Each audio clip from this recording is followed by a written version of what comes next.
households, both alike in dignity in fair Verona where we lay our scene. From ancient grudge break to new mutiny where civil blood makes civil hands unclean. From forth the fatal loins of these two foes, a pair of star-crossed lovers take their life, whose misadventured, piteous overthrows do with their death bury their parents' strife. The fearful passage of their death-marked love, and the continuance of their parents' rage, which, but the children's end naught could remove, is now the 2 hours' traffic of our stage, the which, if you with patient ear attend, what here shall miss, our toil shall strive to mend. Gregory, on my word, will not carry cold. No, for then we should be collared. I mean, for we be in collar, we'll draw. Aye, while you live, draw your neck out of the collar. I strike quickly, being moved. Oh, but thou art not quickly moved to strike. A dog of the house of Montague moves me. To move is to stir, and to be valiant is to stand. Therefore, if thou art moved, thou runst away. A dog of that house shall move me to stand. I will take the wall of any man or maid of Montague's. Oh, that shows thee a weak slave, for the weakest goes to the wall. True. And therefore women, being the weaker of the vessels, are ever thrust to the wall. Therefore, I will push Montague's men from the wall and thrust his maids to the wall. The quarrel is between our masters and us their men. 'Tis all one. I will show myself a tyrant when I fought with the men. I will be cruel with the maids and cut off their heads. The heads of the maids. I've heads of the maids or their maiden heads, taken in what sense thou wilt. Oh, they must take it in sense that feel Me it. they shall feel while I am able to stand. 'Tis known I am a pretty piece of flesh.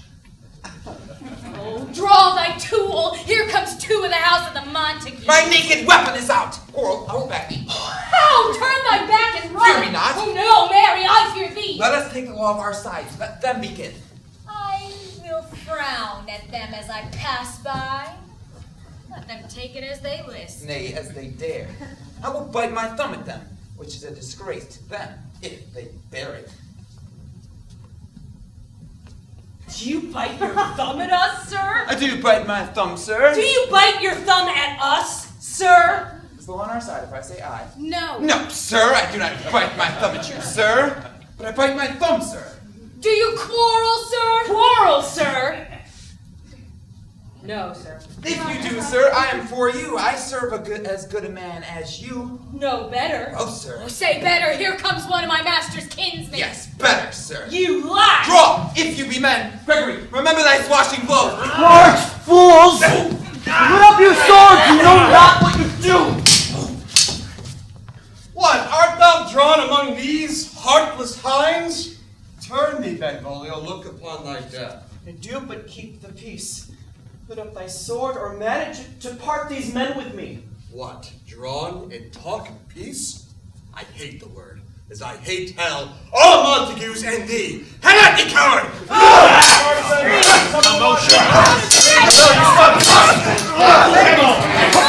Now, fella, give me my long sword!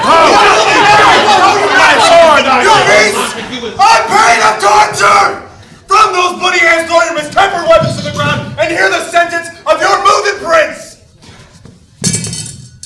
3 civil brawls, brethren, every word by thee, old Capulet and Montague, have thrice disturbed the quiet of our streets, and made Verona's ancient citizens cast by their grave-beseeming ornaments to wield old partisans and hands as old, cankered with peace, depart your cankered hate! If ever you disturb our streets again, your life shall pay the forfeit of the peace. For this time the rest depart away. You, Capulet, shall go along with me, and Montague, come you this afternoon to know our further pleasure in this case to old Freetown, our common judgment place. Once more, on pain of death, all men depart.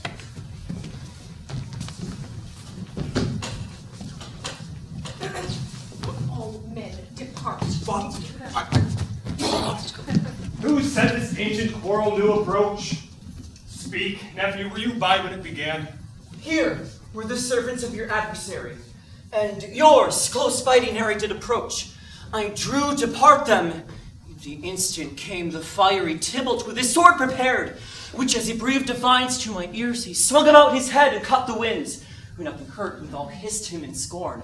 While we were interchanging thrusts and blows, came more and more, and fought and part, till the prince came, who parted either part. Oh, where's Romeo? Saw you him today?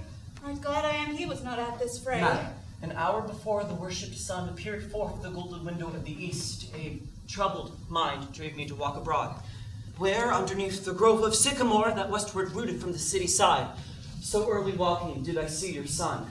Towards him I made, but he was ware of me and stole into the covert of the wood. Many morning he hath there been seen, with tears augmenting the fresh morning dew. My noble uncle, do you know the cause? I neither know it, nor can I learn of him. Have you importuned him by any means? Both by myself and by many other friends. If we could but learn from whence his sorrows grow, we would willingly give cures know.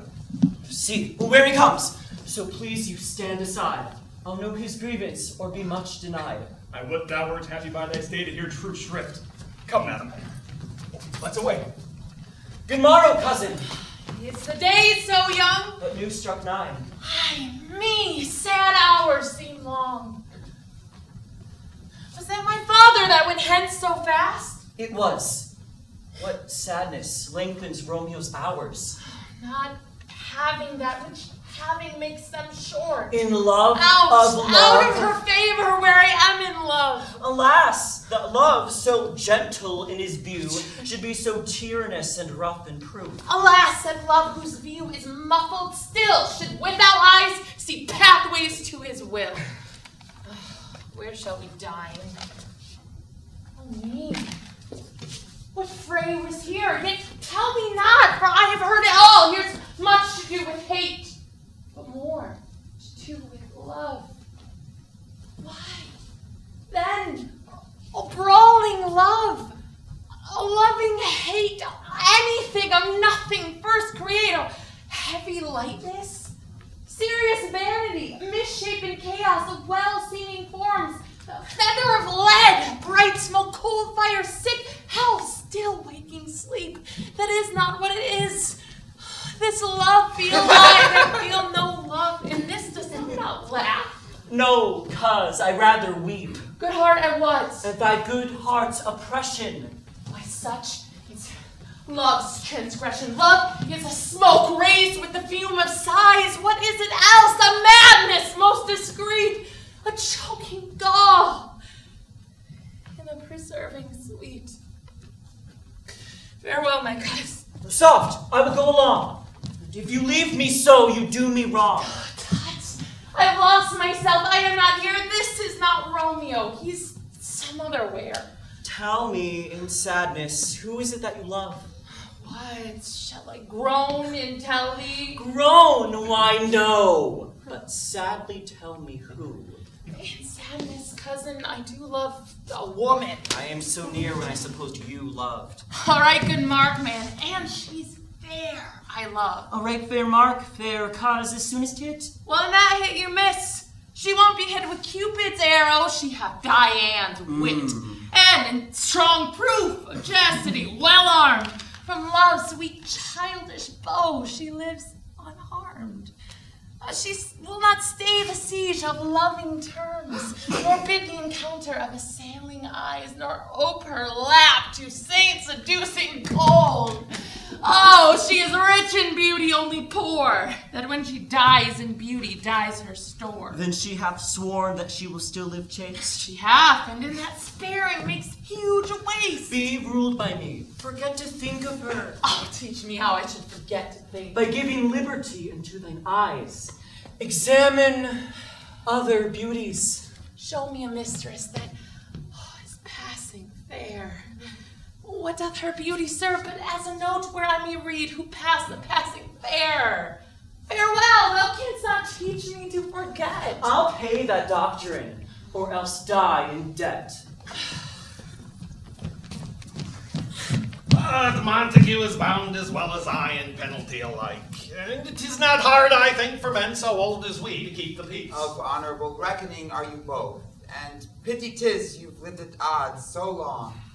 But now, my lord, what say you to my suit? But saying o'er what I have said before, my child is yet a stranger in the world.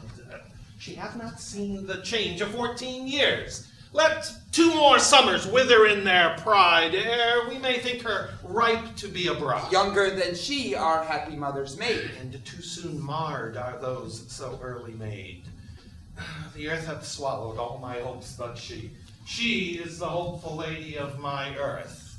But woo her, gentle Paris, get her heart. My will to her content is but a part, and she agree within her scope of choice. Lies my consent and fair according voice. Now this night I hold an old accustomed feast, to which I have invited many a guest such as I love. And you, among the store, one more most welcome makes my number more. Come, go with me. Go, sirrah. Trudge about through fair Verona, find those persons out whose names are written there, and to them say, my house and welcome on their pleasures stay. Yeah.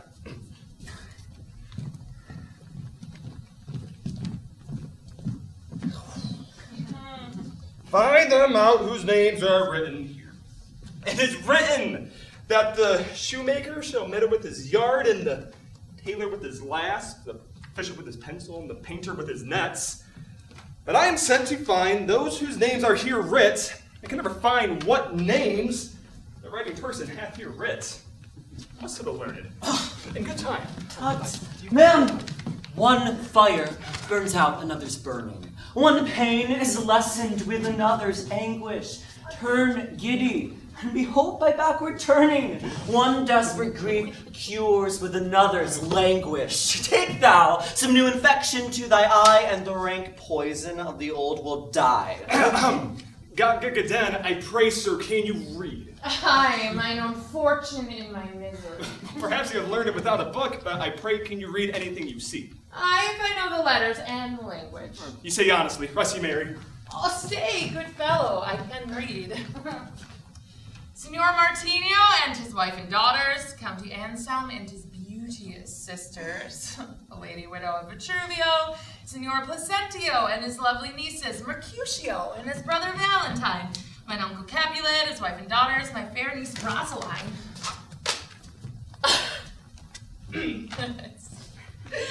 Livia, Signor Valentino and his cousin Dibble, Lucio and the lively Helena. A fair assembly, whither should they come?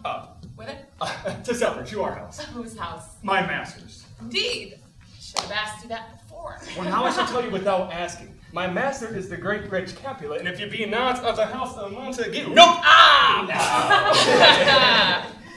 I pray, come and crush a cup of wine, Rusty Mary. At this ancient feast of Capulets, such the fair Rosaline whom thou so lovest, with all the admired beauties of Verona, go thither and with unattainted eye. Compare her face with some that I shall show, and I will make thee think thy swan a crow. Oh, unfair. Then my love? The all-seeing sun ne'er saw her match since first the world begun. I'll go with thee. No such sight to be shown, but to rejoice in splendor of mine own. Nurse, where's my daughter? Call her forth to me. Now, while my maidenhead, that 12-year-old, I bade her come. What lamb? What ladybird? Oh, God forbid, where is this girl? What Juliet? Now, who calls? Your mother. Madam, I am here. What is your will? This is the matter. Nurse, give leave a while. We must talk in secret.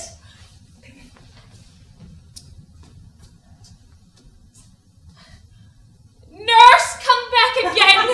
I have remembered me. Thou'st hear our counsel. Thou knowest my daughter's of a pretty age. I can tell her age unto an hour. She's not 14. I'll lay 14 of my teeth, and yet to my teeth be it spoken, I have but 4. She is not 14. How long is it now to Lammastide? A fortnight and odd days. Even or odd, of all the days of the year come Lammas, eve at night shall she be 14. Susan and she, oh God, rest all Christian souls, were of an age. Well, Susan is with God now, she was too good for me. But as I said, come Lammas eve at night shall she be 14. That shall she marry, I remember it well. 11 years. And she was weaned, I never shall forget it, of all the days of the year upon that day, for I had them at Wormwood to my dog, sitting in the sun under the dove house wall. Oh, my lord, and you were then at Mantua. May I do bear a brain? Oh, but as I said, when it did taste the wormwood on the nipple of my dog, it felt it bitter.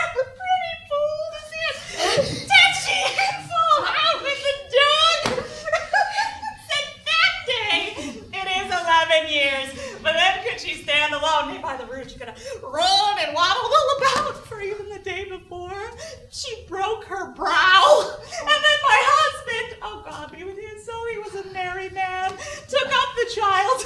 Yea, quoth he, dost thou fall upon thy face? Thou wilt fall backward when thou hast more wit, wilt thou not, Jewel? And by my holiday, the pretty wretch left crying and said, Enough of this! I pray thee, hold thy peace. Oh, yes, madam. Yet I cannot choose but laugh to think that it should leave crying and say aye. And yet I wore it. It had upon its brow a bump as big as a young cockerel stone, a parlous knock, and it cried bitterly. Yea, quoth my husband, fall'st upon thy face, thou wilt fall backward when thou comes to age, will thou not, Jewel? It stinted and said, aye. Instinct thou too, I pray thee, nurse, say I. Peace I have done. God mark thee to his grace, thou wast the prettiest babe that e'er I nursed. And my limb to see thee married once I have my wit. Mary, that Mary is the very theme I came to talk of. Tell me, daughter Juliet, how stands your disposition to be married? It is in honor that I dream not of. In honor! Oh, if you're not by thine only nurse, I would say thou had sucked wisdom from thy teat. Well, think of marriage now. Younger than you here in Verona, ladies of esteem are made already mothers. By my count, I was your mother much upon these years that you are now a maid. Thus then, in brief, the valiant Paris seeks you for his love. A man, young lady, such a man as all the world. He's a man of wax. Verona's summer hath not such a flower. The flower, in faith, a very flower. What say you? Can you love the gentleman? This night you shall behold him at our feast, read o'er the volume of young Paris' face, and find delight writ there with beauty's pen. Examine every married lineament, and see how one another lends content, and what obscured in this fair volume lies, find written in the margent of his eyes. This precious book of love, this unbound lover, to beautify him only lacks a cover. That book in many's eyes doth share the glory that in gold clasps locks in the golden story. So shall you share all that he doth possess by having him, making yourself no less. No less, nay, bigger women grow by men. Speak briefly. Can you lights of Paris love? I'll look to like, if looking liking move, but no more deep will I indart mine eye than your consent gives strength to make it fly. Madam, the guests are come, supper served up. You called, my young lady asked for. The nurse, curse it in the pantry. And everything in extremity. I must hence wait, I beseech you, follow straight. We follow thee, Juliet. The county stays. Go, girl. See happy nights to happy days. Give me a torch. I am not for this ambling. Being but heavy, I will bear the light. Nay, gentle Romeo, we must have you dance. Not I. You have dancing shoes with nimble soles. I have soul of lead. So stakes me to the ground. I cannot move. You are a lover. Borrow Cupid's wings and soar with them above a common bough. I am too sore and pierce it with his shaft to soar with his light feathers. It's so bound, I cannot bound a pitch above dull woe. Under love's heavy burden do I sink. And to sink in it should you burden love. Too great oppression for a tender thing. Is love a tender thing? It is too rough, too rude, too boisterous, and it pricks like thorns. If love be rough with you, be rough with love! Prick love for pricking, and you beat love down. Give me a case to put my visage in, a visor for a visor. What care I what curious eyes doth quote deformities? Here are the beetle brows shall blush for me.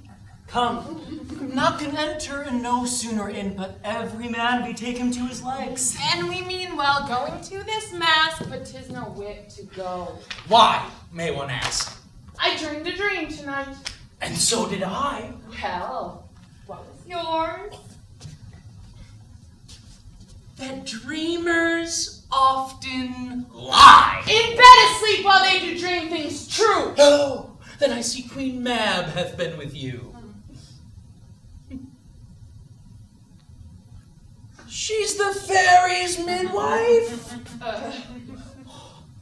And comes in shape no bigger than an agate stone on the forefinger of an alderman. Ah!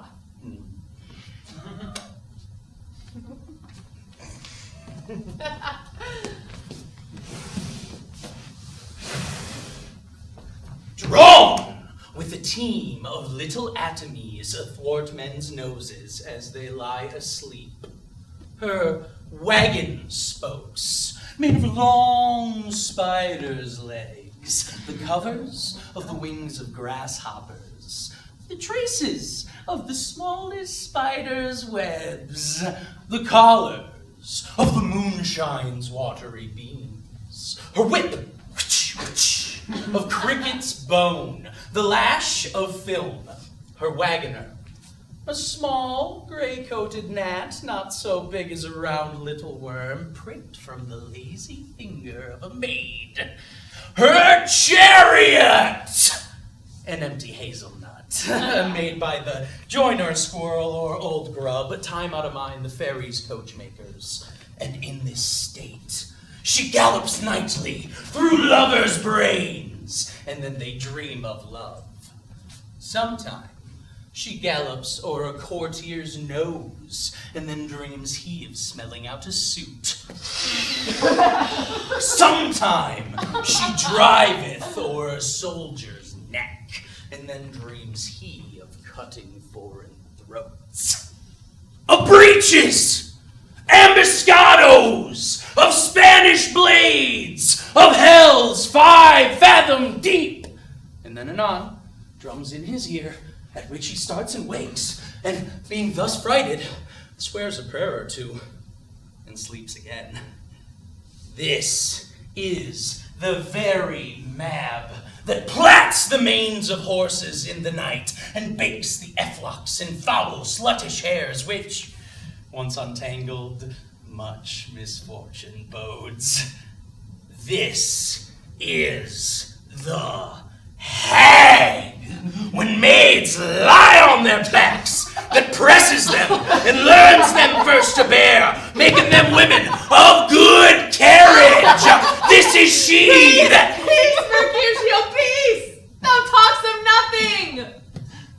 True. I talk of dreams, which are the children of an idle brain, begot of nothing but vain fantasy, and more inconstant than the wind. This wind you talk of blows us from ourselves. Supper is done and we shall come too late. I fear too early, for my mind misgives some consequence, yet hanging in the stars shall bitterly begin his fearful date with this night's revels, and expire the term of a despised life closed in my breast by some vile forfeit of untimely death. But he that hath the steerage of my course, direct my sails on, lusty gentlemen! Strike, drum!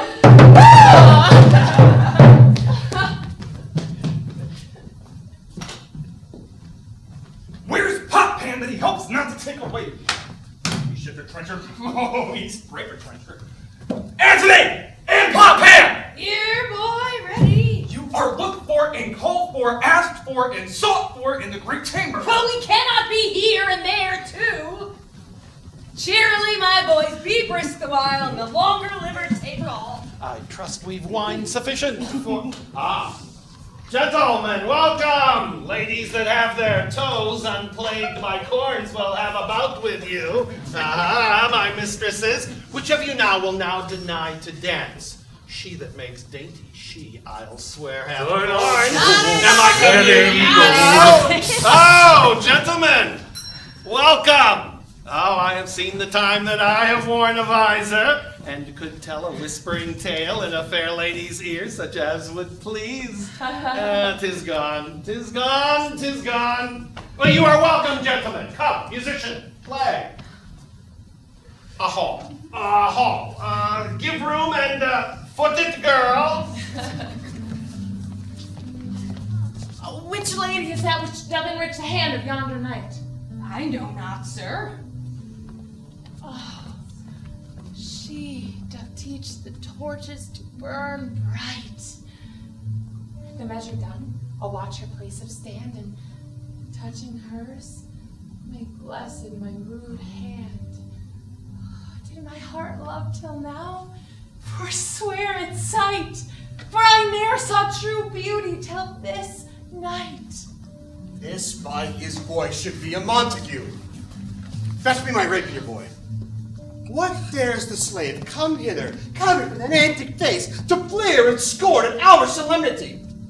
Now, by the stock and honor of my kin, to strike him dead I hold it not a sin.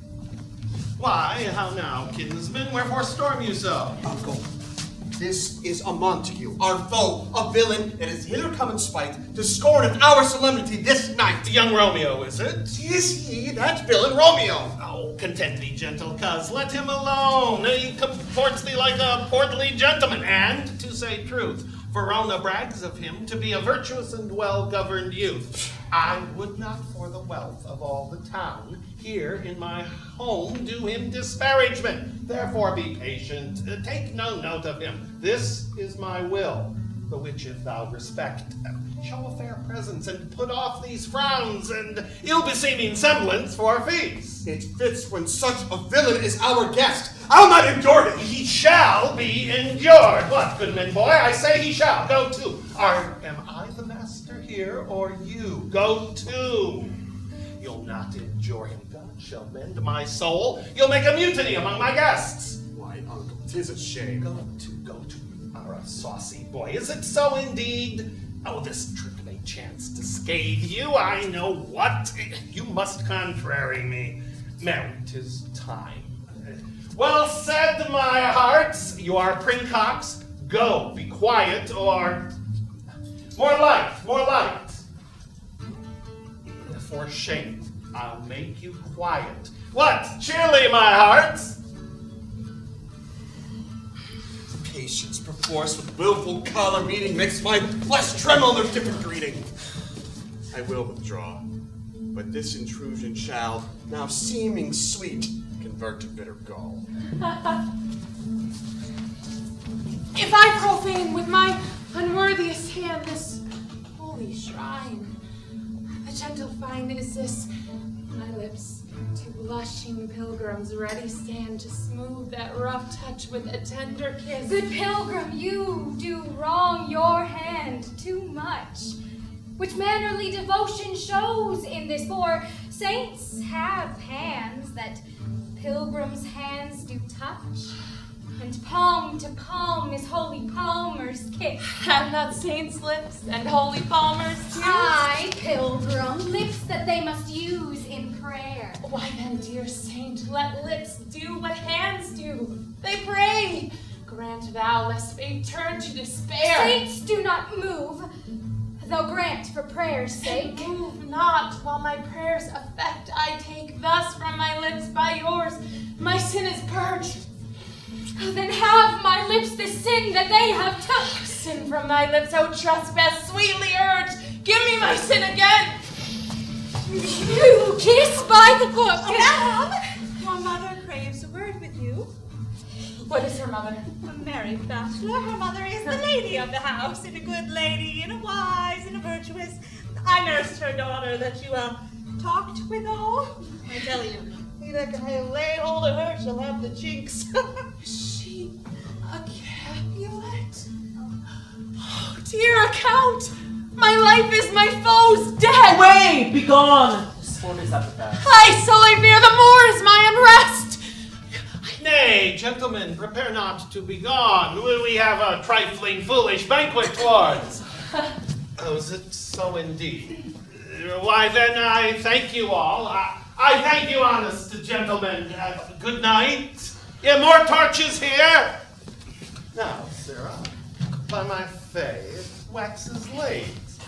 I'll do my rest. Come hither, nurse. What is yont, gentlemen? The son and heir of old Tiberio. And what's he that now is going out of door? That I think be Petruchio.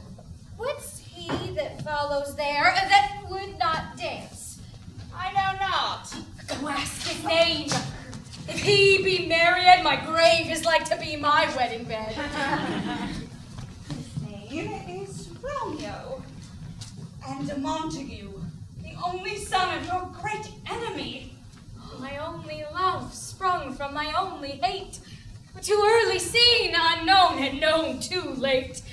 Oh, prodigious birth of love it is to me that I must love a loathed enemy. What's this? What's this? A rhyme I learned even now. When I danced withal. Juliet! Anon, come, let's away. The strangers all are gone. Can I go forward when my heart is here?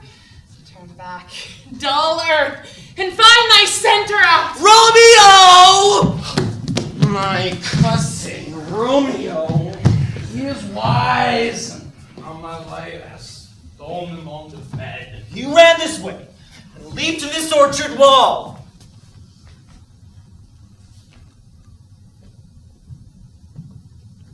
Call, good Mercutio! Nay!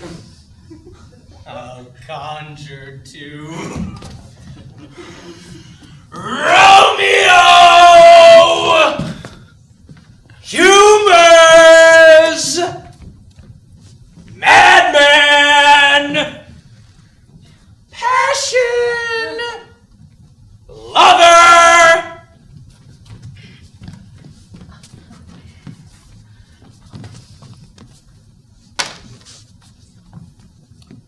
Appear thou in the likeness of a sigh. Speak but one rhyme, and I am satisfied. Cry but I mean.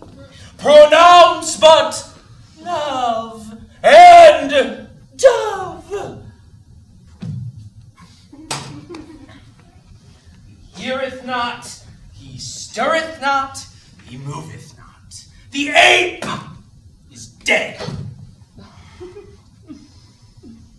Let's conjure him.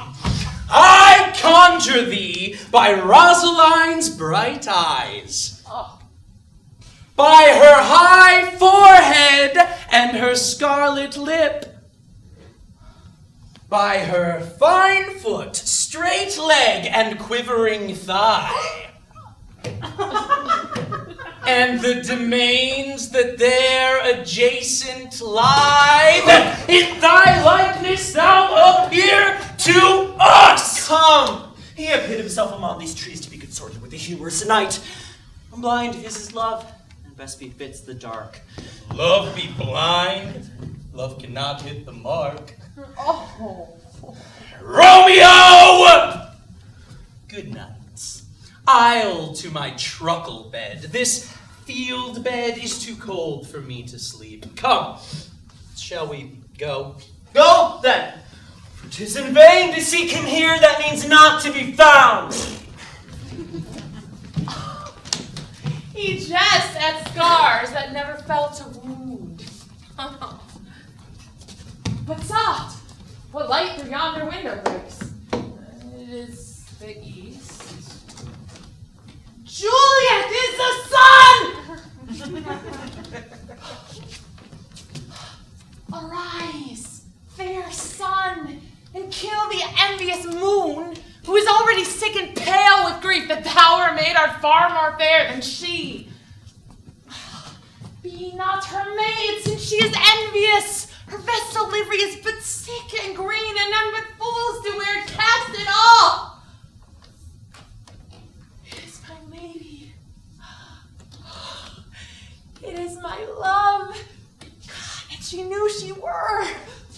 Oh, she speaks, yet she says nothing. What of that? Her eye discourses. I will answer it. Oh, I am too bold. 'Tis not to me she speaks.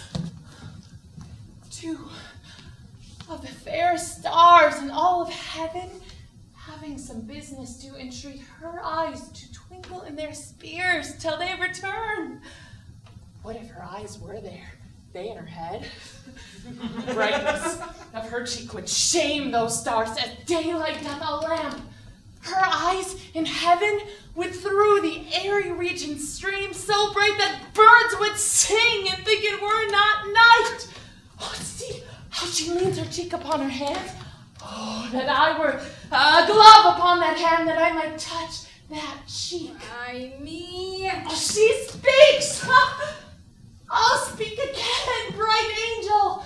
For thou art as glorious to this night being o'er my head as is a winged messenger of heaven unto the white upturned and wondering eyes of mortals that fall back to gaze on her as he bestrides the lazy pacing clouds and sails upon the bosom of the air! Romeo, wherefore art thou, Romeo, deny thy father and refuse thy name? Or, if thou wilt not, oh, be but sworn my love, and I'll no longer be a Capulet. Shall I hear more, or shall I speak at this? 'Tis but thy name that is my enemy. Thou art thyself, though not a Montague. What's Montague? It is nor hand, nor foot, nor arm, nor face, nor any other part belonging to a man. Oh, be some other name. What's in a name? That which we call a rose, by any other name would smell as sweet. So Romeo would, were he not Romeo called, retain that dear perfection which he owes without that title. Romeo, doff thy name, and for that name which is no part of thee, take all myself. I take thee at thy word! Call me but love, and thou be new baptized, henceforth I never will be Romeo. What man art thou that thus bescreened in night so stumblest on my counsel? By a name, I know not how to tell thee who I am. My name, dear saint, is hateful to myself because it is an enemy to thee. Had I written, I would tear the word. My ears have not yet drunk 100 words of that tongue's utterance. Yet I know the sound. Art thou not Romeo and a Montague? Neither, fair saint, if either be dislike. How camest thou hither? Tell me, and wherefore? Well, the orchard walls are high and hard to climb, and the place death, considering who thou art, if any of my kinsmen find thee here. With love's light wings did I or perch these walls, for stony limits cannot hold love out, and what love can do that dares love attempt. Therefore thy kinsmen are no let to me. If they do see thee, they will murder thee. Black, there lies more peril in thine eye than 20 of their swords. But thou, but sweet, I am proof against their enmity. I would not for the world they saw thee here. I have night's cloak to hide me from their sight, and but thou love me. Let them find me here. My life were better ended by their hate than death broken, wanting of thy love. By whose direction foundst thou out this place? By love, whom first did prompt me to inquire. Thou know'st the mask of night is on my face. Else would a maiden blush bepaint my cheek for that which thou hast heard me speak tonight. Oh, fain would I dwell on form, fain deny what I have spoke. Oh, but farewell compliment. Wouldst thou love me? I know thou wilt say aye, and I will take thy word. Yet if thou swearst, thou mayst prove false. Oh, and lovers' perjuries then say Jove laughs. Oh, gentle Romeo, if thou dost love, pronounce it faithfully. Or if thou thinkst I am too quickly won, I'll frown. And be perverse, and say thee nay, so thou wilt woo. Or else not for the world. In truth, fair Montague, I am too fond, and therefore thou mayst think my behavior light, but trust me, gentlemen, I'll prove more true than those that have more cunning to be strange. I confess. But that thou overheardst ere I was where my true love's passion. Oh, therefore pardon me, and not impute this yielding to light love which the dark night hath so discovered. Lady, by yonder blessed moon, I swear the tips with silver, all these Swear fruit not trees. by the moon, the inconstant moon, that monthly changes in her circled orb, lest that thy love prove likewise variable. What shall I swear by? Do not swear at all. Or, if thou wilt, swear by thy gracious self, which is the God of my idolatry, and I'll believe thee. If my heart's dear Well, love, do not swear. Although I joy in thee, I have no joy of this contract tonight. It is too rash, too unadvised, too sudden, too like the lightning which does cease to be ere one can say it light and sweet, good night. This bud of love by summer's ripening breath may prove a beauteous flower when next we meet. Good night. Good night. As sweet repose and rest come to thy heart as that within my breast. Oh, wilt thou leave me so unsatisfied? What satisfaction canst thou have tonight? The exchange of thy most faithful vow for mine. I gave thee mine before thou didst request it, and yet I wouldn't were to give again. Wouldst thou withdraw it for what purpose, love? But to be frank and give it thee again. And yet I wish, but for the thing I have, my bounty is as boundless as the sea, my love as deep. The more I give to thee, the more I have, for both are infinite. Juliet! I hear some noise within, dear love. Adieu, anon, good nurse, sweet Montague, be true. Stay but a little. I will come again. Blessed, blessed night! Oh, I am afeard, being a knight, all this is but a dream, too flattering sweet to be substantial. 3 words, dear Romeo, and good night indeed. If that thy bent of love be honorable, thy purpose marriage, send me word tomorrow by one that I'll procure to come to thee, where and what time thou wilt perform the rite, and all my fortunes at thy foot I'll lay and follow thee, my lord, throughout the world. Madam! I come anon, but if thou mean'st not well, I do beseech thee. Madam! By and by I come to cease thy suit, and leave me to my grief. Tomorrow will I send. Subscribe my soul! 1,000 times good night! 1,000 times the worse to want thy light! Love goes towards love like schoolboys from their books. But love from love towards school with heavy love. Romeo, right here. At what o'clock tomorrow shall I send to thee? At the hour of 9. I will not fail. Oh, 'tis 20 years till then. Good night. Good night. For parting is such sweet sorrow that I shall say good night till it be morrow. Sleep, dwell upon mine eyes, peace in thy breast. Oh, would I were sleep and peace, so sweet to rest. Hence will I to my ghostly father sell his help to crave, and my dear hap to tell.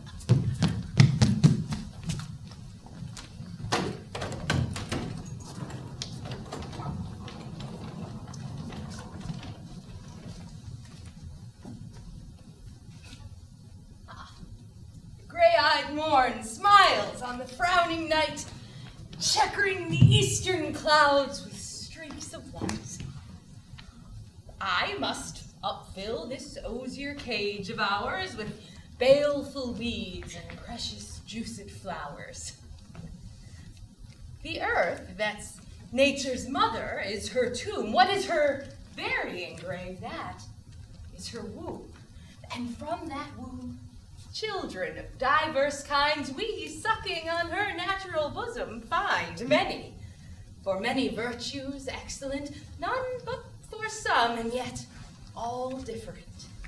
Oh, mickle is the powerful grace that lies in earth, plants, stones, and their true qualities, for not so vile that on the earth doth live, but to the earth some special good doth give. Or not so good, but strange from that fair use, revolts from true birth, stumbling on abuse. Virtue itself turns vice, being misapplied, and vice, sometimes by action dignified, within the infant rind of this small flower, poison hath residence, and medicine power, for this, being smelt with this part, cheers each part, being tasted, slays all senses with the heart.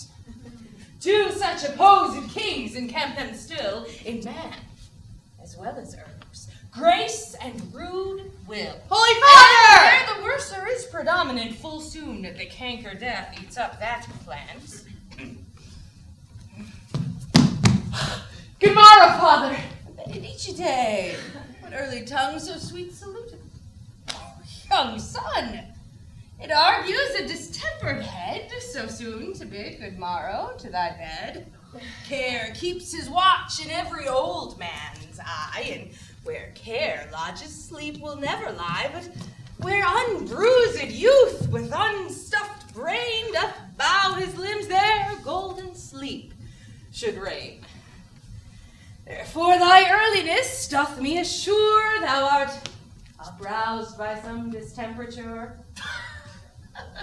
Or if not so, here I hit it right, our Romeo hath not been in bed tonight. And that last is true. The sweeter rest was mine. God pardon sin, was thou with Rosaline?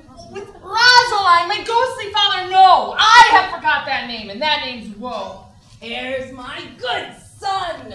Where hast thou been then? I'll tell thee ere thou ask it me again. I have been feasting with mine enemy, where on the sudden one hath wounded me, that's by me wounded. Both our help within thy holy physic and remedy lies. I bear no hatred, blessed man, for lo, my intercession likewise steads my foe.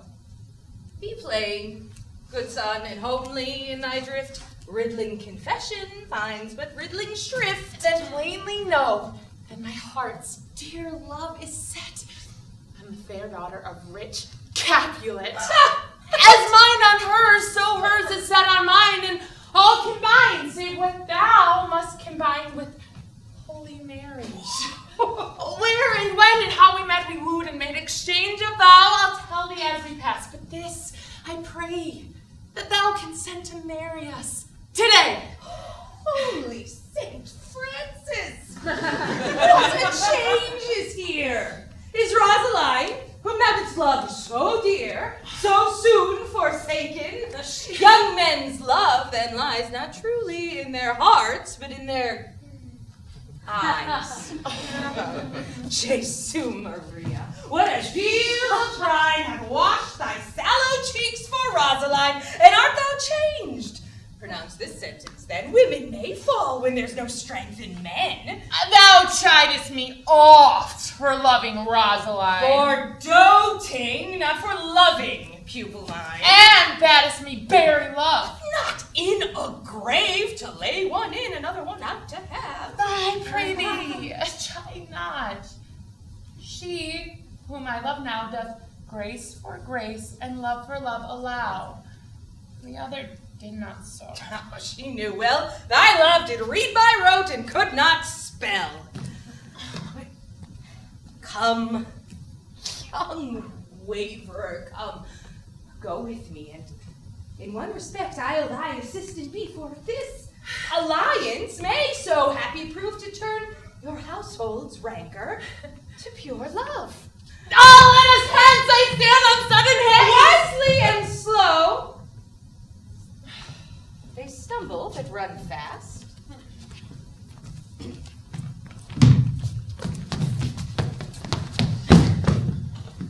Where the devil devil should this Romeo be? Came he not home tonight? Not to his father's, I spoke with this man.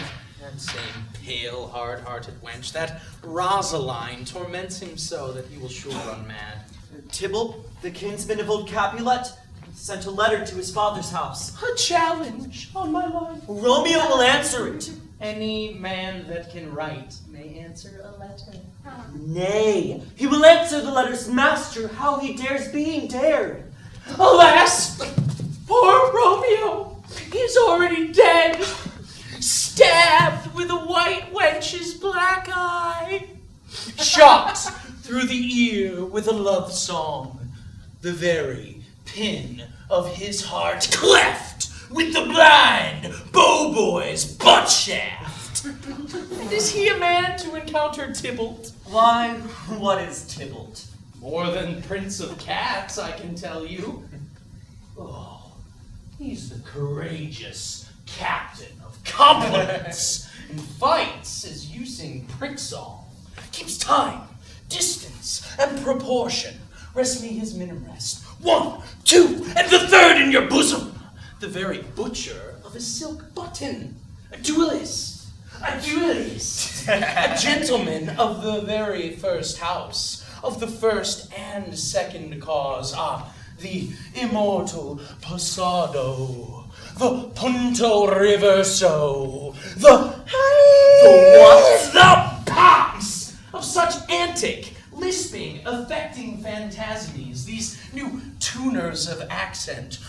By Jesu, a very good blade, a very tall man, a very good horse. Why is this not a lamentable thing, grandsire, that we should be thus afflicted with these strange flies, these fashion mongers, these pardon me's that stand so much on the new form that they cannot sit at ease on the old bench? Oh, their bones, their bones. Here comes Romeo. Here comes Romeo without his roe like a dried herring. Flesh, flesh, how art thou fishified? Now is he for the numbers that Petrarch flowed in. Laura, to his lady, was but a kitchen wench. Mary, she had a better love to berhyme her. Dido, a dowdy. Cleopatra, a gypsy. Signor Romeo, bonjour. As a French salutation to your French slop, you gave us the counterfeit fairly last night. Good morrow to you both. What counterfeit did I give you? The slip, sir, the slip. Can you not conceive? Pardon, good Mercutio. For my business was great. And in such a case as mine, a man may strain courtesy. Follow me this jest now, till thou hast worn out thy pump. That, when the single soul of it is worn, the jest may remain after the wearing soul singular. Oh, single soul jest! Solely singular for the single night! Come between us, Benvolio, my wit's fate! Switch and spurs, or I'll cry a match! Nay, if thy wits run the wild goose chase, I have done. For thou hast more of the wild goose in one of thy wits than I am sure I have in my whole 5. Was I with you there for the goose? Thou wast ever with me for anything when thou wast not with me for the goose! Bite me by the ear for that Hey, the goose might not! Why? Is this not better now than groaning for love? Now art thou sociable! Now art thou Romeo! Now art thou what thou art? Here's goodly gear. A sail, Two, a shirt, and a smock. Peter, Anon. my fan.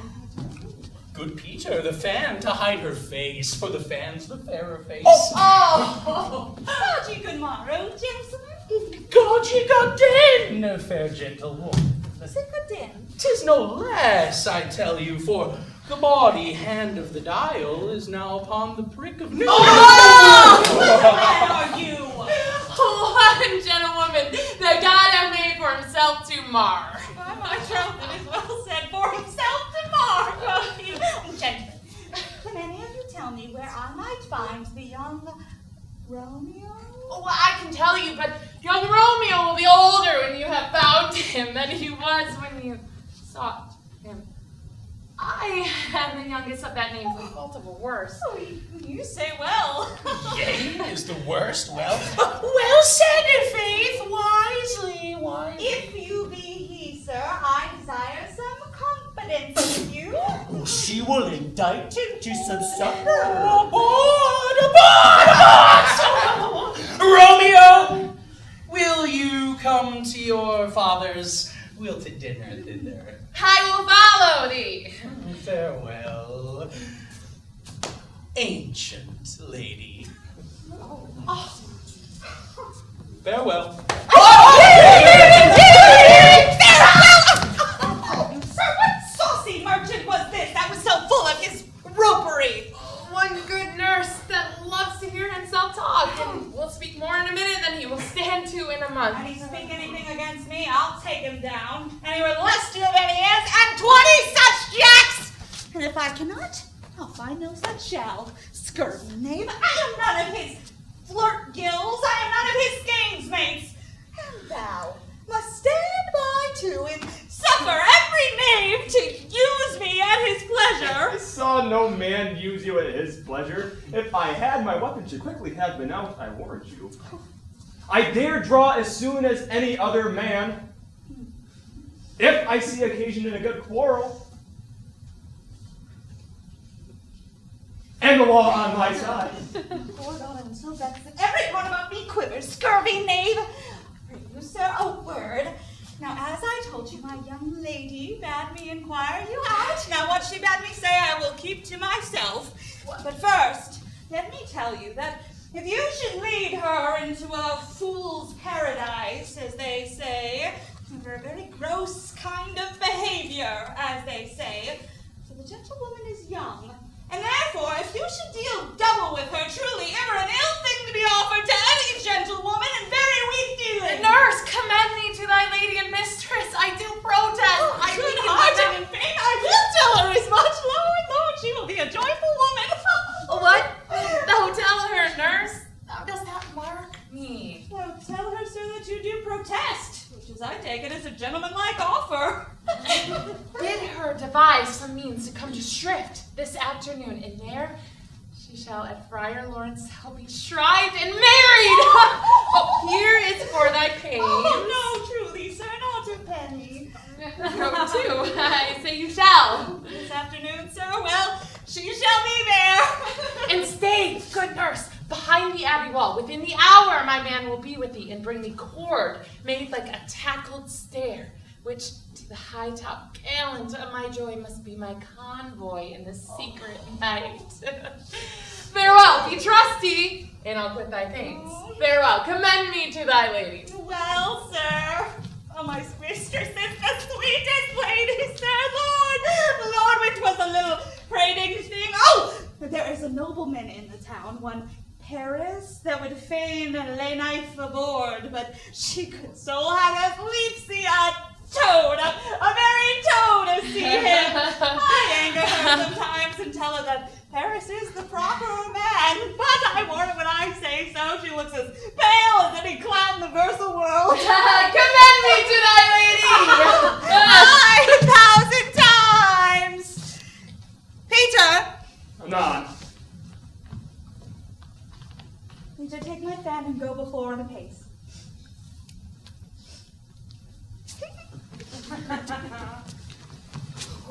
The clock struck 9 when I did send the nurse. In half an hour she promised to return. But perchance she cannot meet him. That's not so. Oh, she is a lame, love's herald should be thoughts, which 10 times faster glide than the sun's beams driving back shadows over lowering hills. Oh, therefore do nimble pinioned doves draw love, and therefore hath the wind swift Cupid wings. Oh, now is the sun in the hindmost hill of this day's journey, and from 9 till 12 is 3 long hours. Yet she is not come. Oh, had she affections and warm youthful blood, she would be as swift in motion as a ball. My words would bandy her to my love and his to me. But old folks, how many feign as they were dead, unwieldy, slow, heavy, and pale as lead. Oh, now she comes. Now, good, sweet nurse. Oh, Lord, why lookst thou sad?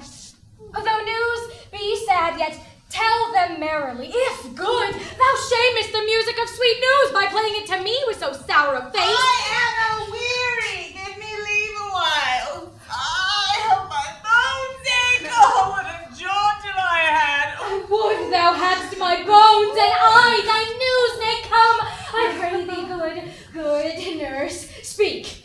Jesu, what haste! Can you not stay a while? Do you not see that I am out of breath? How art thou out of breath, when thou hast breath to say to me that thou art out of breath? Oh, the excuse that thou dost make in this delay is longer than the tale thou dost excuse. Is thy news good or bad? Answer to that. Say either, and I'll stay the circumstance. Oh, let me be satisfied, is good or bad. Well, you have made a simple choice. You know not how to choose a man. Romeo, no, not he.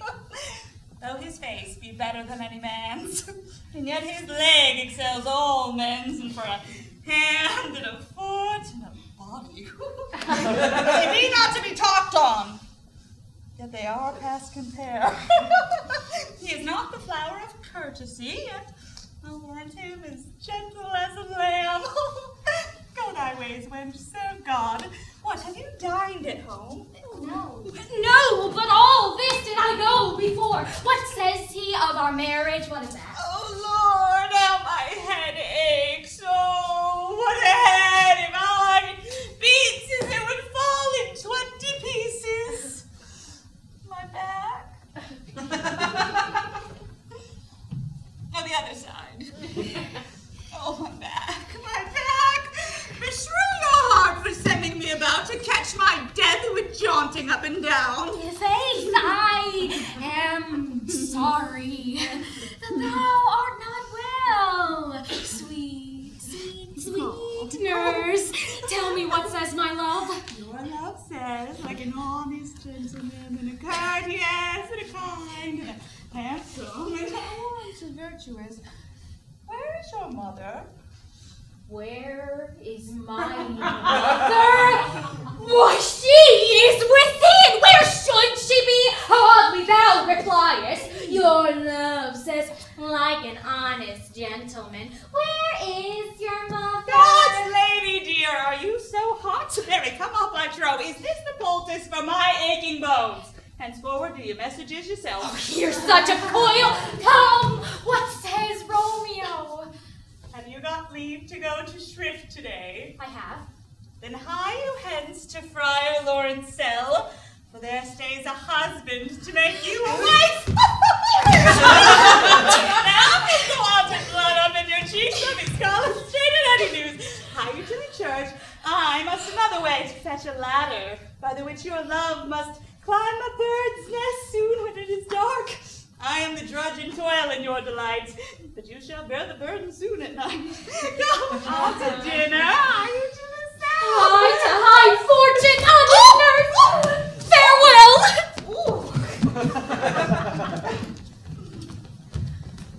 Oh, smile the heavens upon this holy act, that after hours with sorrow chide us not. Amen. Amen. But come, what sorrow can be? It cannot countervail the exchange of joy that one short minute gives me in her sight. Do thou but close our hands with holy words, and love devouring death do what he dare. It is enough I may but call her mine. Peace. Violent delights have violent ends, and in their triumph die like fire and powder. Therefore, love moderately.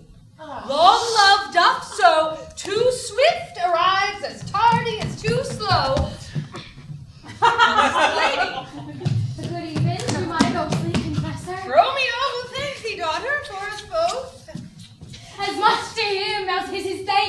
much. Ah, Juliet, if the measure of thy joy be heaped like mine, and thy skill be more to blazon it, then sweeten with thy breath this neighbor air, and let rich music's tongue unfold the imagined happiness that both receive in either by this dear encounter. A conceit more rich in matter than in words brags of his substance, not of ornament. They are but beggars that can count their worth, but my true love has grown to such excess, I cannot sum up some of half my wealth.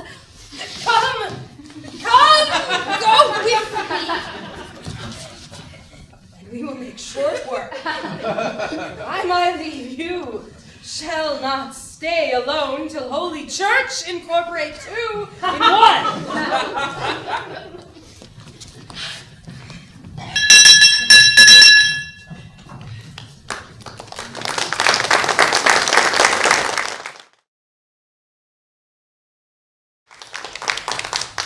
Greetings, citizens of Verona. As you have heard, the Capulets and Montagues have recently disturbed our city streets with violent brawls. Many of Verona's historical sites have been damaged with sword marks and graffiti, saying such things as Capulets rule, Montagues drool. Wow, original. Restoring these sites may be expensive. Luckily, the City of Verona is a 501c3 nonprofit organization, and all proceeds from its restoration are tax deductible. If you would like to make a donation, please see one of our actors in the lobby area with a basket at the end of tonight's performance. Now, before we begin the second half of our show, please remember, turn your cell phones to off or silent, and if you see any Capulets or Montagues with weapons in our city streets, stay in your seats and stay out of our brawls. Now, by order of your prince, enjoy the second half of Romeo and Juliet. I pray thee, good Mercutio, let's retire. The day is hot, the Capulets abroad, and if we meet, we shall not scape a brawl. For now, these hot days is the mad blood stirring. Thou art like one of those fellows that, when he enters the confines of a tavern, claps me his sword upon the table and says, God send me no need of thee. And by operation of the second cup, draws it on the drawer, when indeed there is no need. Am I like such a fellow? Come, thou art as hot a jack in thy mood as any in Italy, and as soon moody to be moved, and as soon moved to be moody.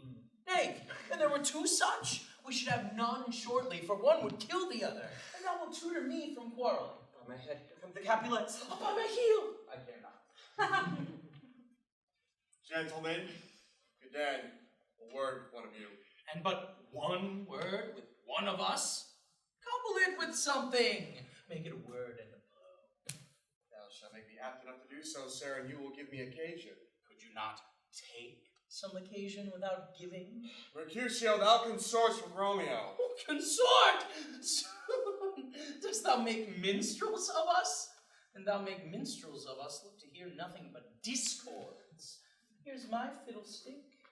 Here's that shall make you dance. Zoons, consort. We talk here in the public haunt of men. Either withdraw into some private place and reason coldly of your grievances, or else depart. Here all eyes gaze on us. Men's eyes were made to look, and let them gaze. I'll not blush for no man's pleasure. Well, peace be with you, sir. Here comes my man. And I'll be hanged, sir, if you wear your livery. Romeo, the hate I bear thee can afford no better term than this. Thou art a villain. Tybalt, the reason that I have to love thee doth much excuse the appertaining rage to such a greeting. Villain am I none, therefore farewell. I see thou knowest me not. Boy, this shall not excuse the injuries thou hast done me, therefore turn and draw. I do protest I never injured thee, but love thee better than thou canst devise, till thou shalt know the reason of my love. And so, good Capulet, which name I tender dearly as my own, be satisfied. Ah, calm! Dishonorable, vile submission, a la staccato carries it away. Tybalt, you rat catcher. Oh, Will you walk? What wouldst thou have with me? Good king of cats, nothing but one of your 9 lives. That I mean to make bold withal, and as you shall use me hereafter, dry beat the rest of the 8. Will you pluck your sword out of his pilcher by the ears? Make haste, lest mine be about your ears ere it be out. That is for you.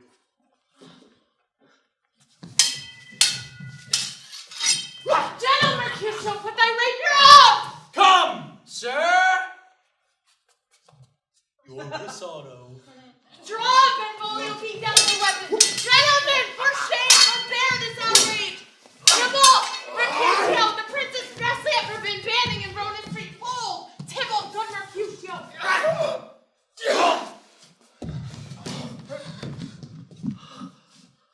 Both your houses. Spend. Is he gone and have nothing? What without hurt? A scratch. Mary, 'tis enough. Courage, man. The hurt cannot be much. No, 'tis not so deep as a well, nor so wide as a church door. Ah! 'Tis enough. 'Twill serve. Ask for me tomorrow, and you shall find me a grave man. Pepper, I warrant for this world. Plague of both your houses. Zoons, dog, a rat, a mouse, a cat, to scratch a man to death, a braggart, a rogue, a villain, fights by the book of arithmetic. Why the devil came you between us? I was hurt under your arm. I call for the best. Put me into some house, Benvolio, or I may faint. Plague of both your houses. They have made worm's meat of me. I have it, and soundly too. Your houses. Yes, gentlemen, the prince, his dear ally, and my very friend have done his mortal hurt on my behalf. My reputation stained with Tybalt slander, Tybalt, that an hour have been my kinsman. Ah, Juliet! My beauty have made me effeminate, and in my temper softened valor's steel. Oh, Romeo. Great Mercutio's dead.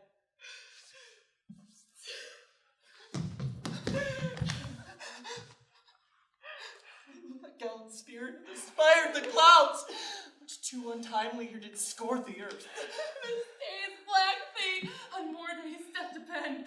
This time begins the woe, others must end. Comes the furious Tybalt back again. Life and triumphant Mercutio slain.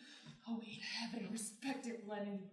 In fire I fear it be my conduct now! Now, Tybalt!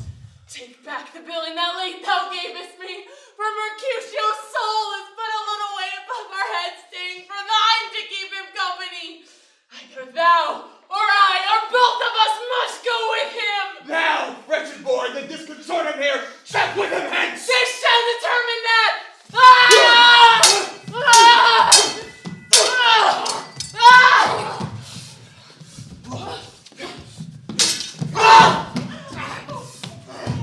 Ah!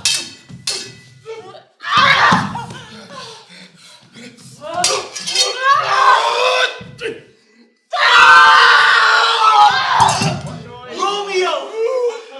Wait, be gone. Citizens erupt, Tybalt slain. He stand not left. Where do you think that thou art taken? Hence, be gone, away! Oh, I am fortune's fool! Why dost thou stay? Where are the vile beginners of this fray? Prince, I can discover all the unlucky manage of this fatal brawl. There lies the man, slain by young Romeo.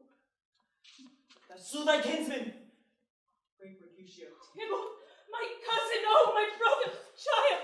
Oh, prince, oh, cousin, husband, oh, the blood is spilled. Oh, my dear kinsman, prince, as thou art true for blood of ours, shed blood of Montague. Benvolio, who began this bloody fray? Tybalt, here slain, whom Romeo's hand did slay. Romeo, that spoke him fair, bade him bethink how nice the quarrel was, and urged with all your high displeasure. All this uttered with gentle breath, calm look, knees humbly bowed. Now take truce with the unruly spleen of Tybalt, deaf to peace! Then he tilts with one hand, piercing steel at bold Mercutio's breast, who all as hot turns deadly point to point. With one hand beats gold death aside, with the other sends him back to Tybalt, whose dexterity retorts it. Romeo, he cries aloud, hold, friends! Friends! Part! And swifter than his tongue, his agile arm beats down their fatal points, and twixt them rushes. Beneath whose arm, an envious thrust from Tybalt hit the leg of stout Mercutio. Tybalt fled. But by and by comes back to Romeo, who had but newly entertained revenge, and to it they go like lightning, for ere I could draw to part them was stout Tybalt slain. And as he fell, did Romeo turn and fly. This is the truth. Oh, let Benvolio die. He is a kinsman to the Montague. Affection makes him false. He speaks not true. Some 20 of them fought in this black strife, and all those 20 could but kill one life. I beg for justice, which thou, prince, must give. Romeo slew Tybalt. Romeo must not live. Romeo slew him. He slew Mercutio! Who now the price of his dear blood? Not Romeo, prince. He was Mercutio's friend. His fault concludes, but what the Lord should end, the void of Tybalt. And for that offense immediately we do exile him hence. I have an interest in your hates proceeding. My blood for your rude brawls doth lie a bleeding. Romeo was not at fault. I will be deaf to pleading and excuses. Nor tears nor prayers shall purchase out abuses, therefore use none. Let Romeo hence haste. Else when he's found that hour is his last. Bear hence this body, and attend our will. Mercy but murders, pardoning those that kill.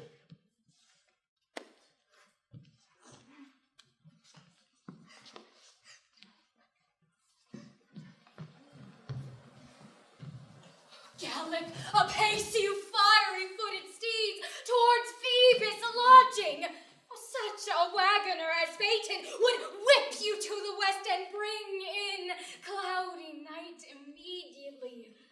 Spread thy close curtain, love-performing night, that runaways' eyes may wink and Romeo leap to these arms untalked of and unseen. Lovers can see to do their amorous rites by their own beauties, or if love be blind, it best agrees with night.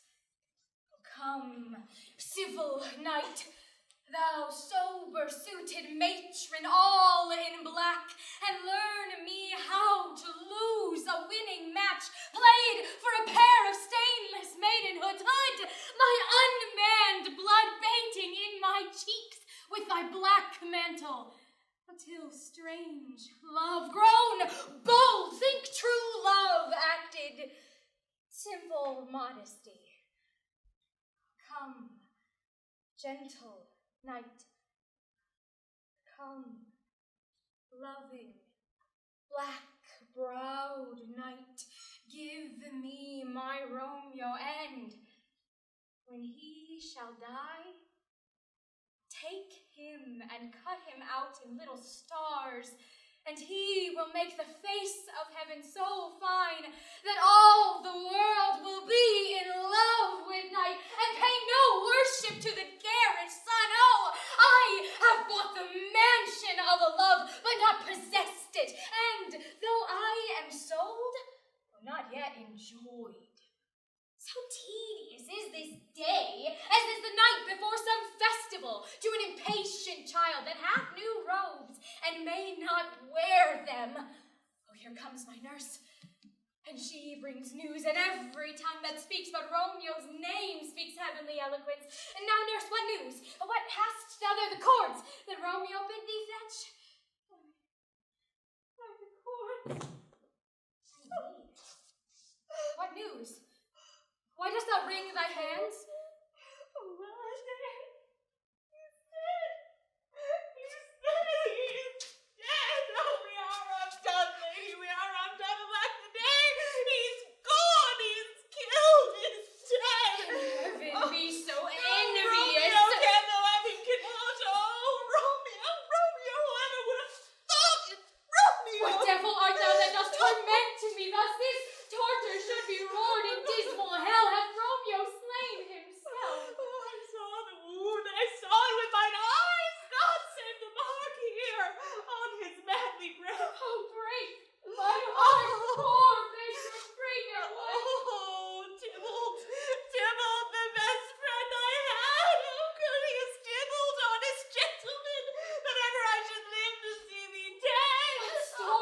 this a blow so contrary? Is Romeo slaughtered and is Tybalt dead?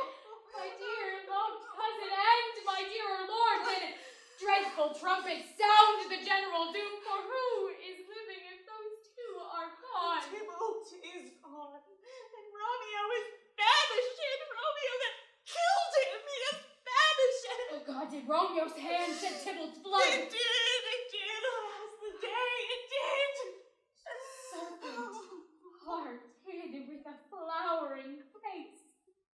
Did ever dragon keep so fair a cave? Beautiful tyrant fiend, angelical dove, feathered raven, wolfish ravening lamb, despised substance of divinest show, just opposite to what thou justly seemst a damned, sainted, honorable villain. Oh, where's my man? Give me some aqua vitae. These griefs, these woes, these sorrows make me old. Shame come to Romeo. Oh, blister be thy tongue for such a wish. He was not born to shame. Upon his brow shame is a shame to sit, for 'tis a throne where honor may be crowned sole monarch of the universal earth.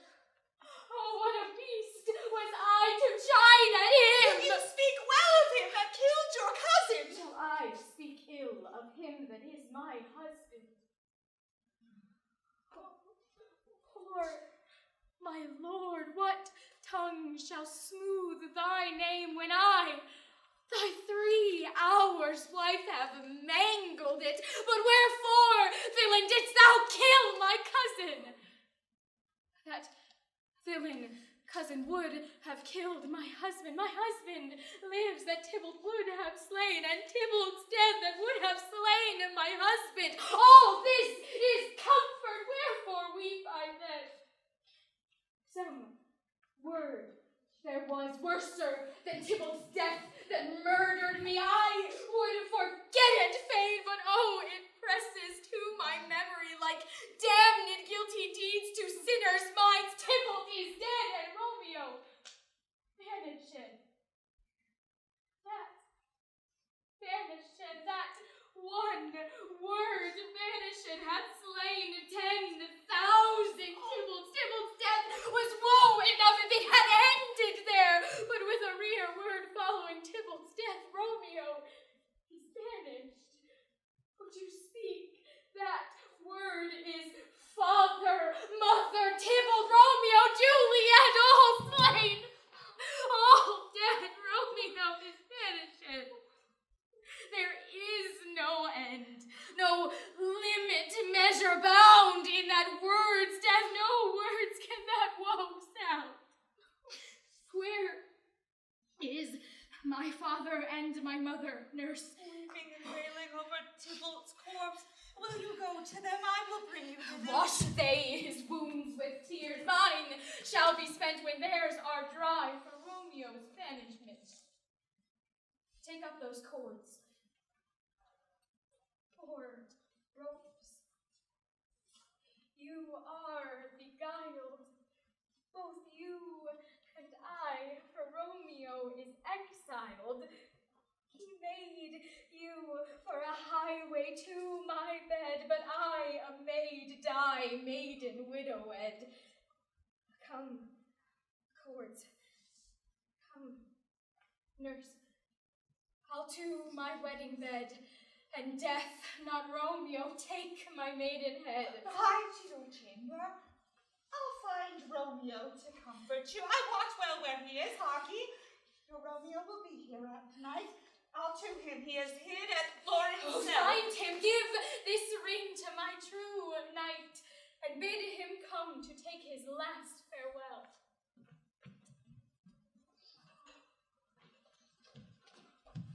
Romeo, come forth, thou fearful man. I bring thee tidings of the prince's doom. What let some doomsay is the prince's doom? A gentler judgment vanished from his lips. Not body's death, but body's banishment. Ha! Banishment? Oh, be merciful. Say death, for exile have more terror in his look much more than death. Do not say banishment. Hence from Verona art thou banished, but be patient, for the world is broad and wide. There is no world without Verona walls, but purgatory, torture, hell itself, is banished from the world. Deadly sin.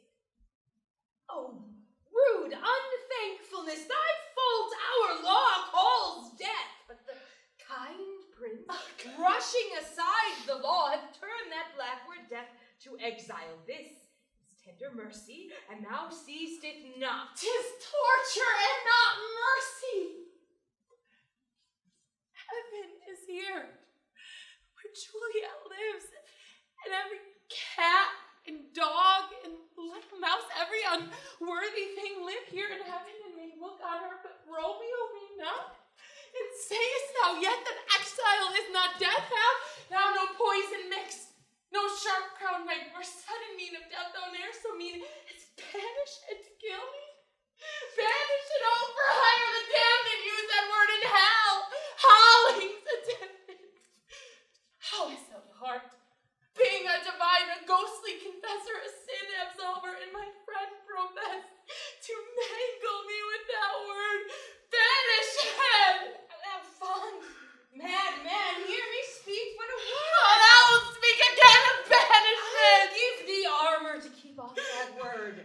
Adversity's sweet milk, philosophy to comfort thee, though thou art banished. Yet banished. Hang up philosophy. Unless philosophy can displant it down, make a Juliet, reverse a prince's doom. It helps not. It prevails not. Stop no more. Well then, I see that madmen have no ear. One knocks. Romeo, arise, hide thyself. Not I, unless the breath of heartsick groans mist-like enfold me from his tear to mine. Hark!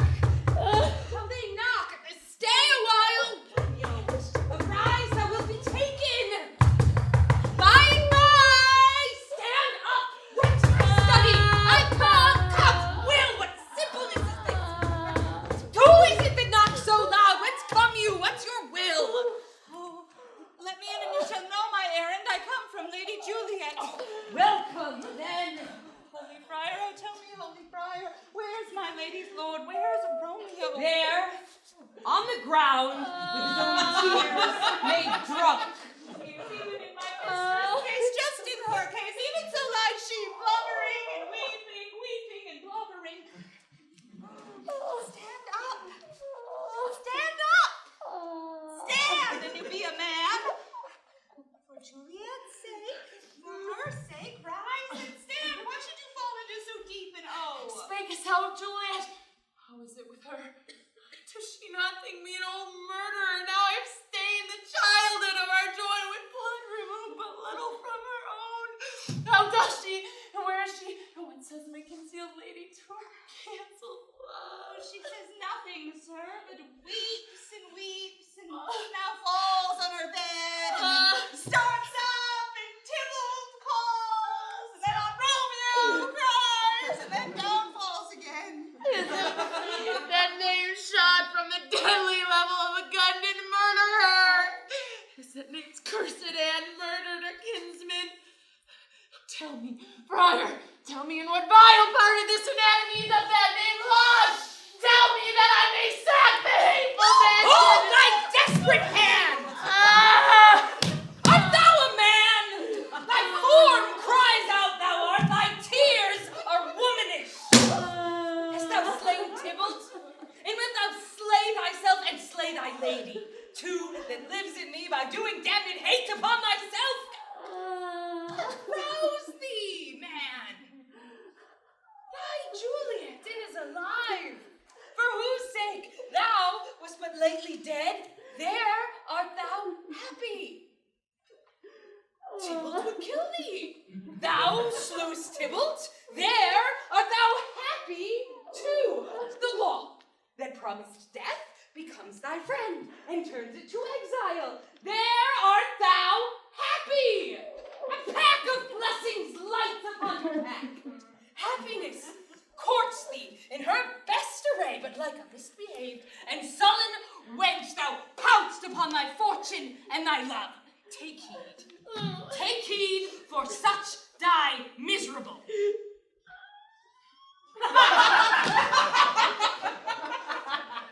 Go, get thee to thy love as was decreed.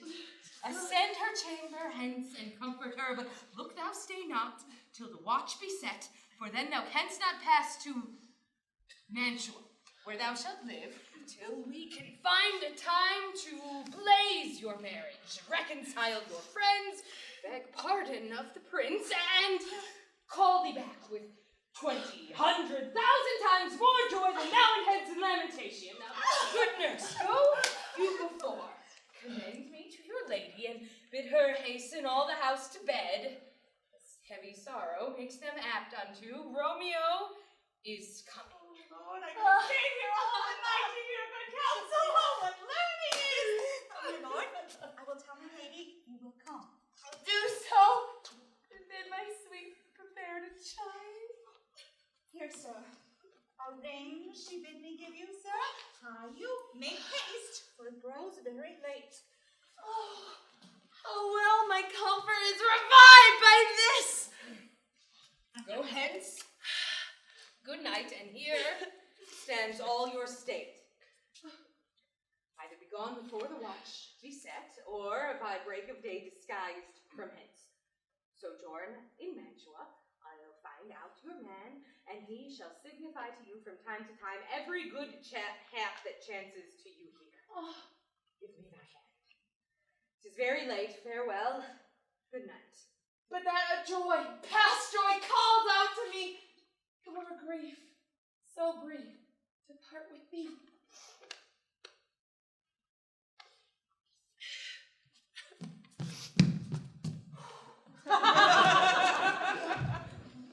Things have fallen out, sir, so unluckily that we have had no time to move our daughter. Look you, she loved her kinsman Tybalt dearly, and so did I. Well, we were born to die. I promise you, but for your company, I would have been abed an hour ago. 'Tis very late, she'll not come down tonight. These times of woe afford no time to woo.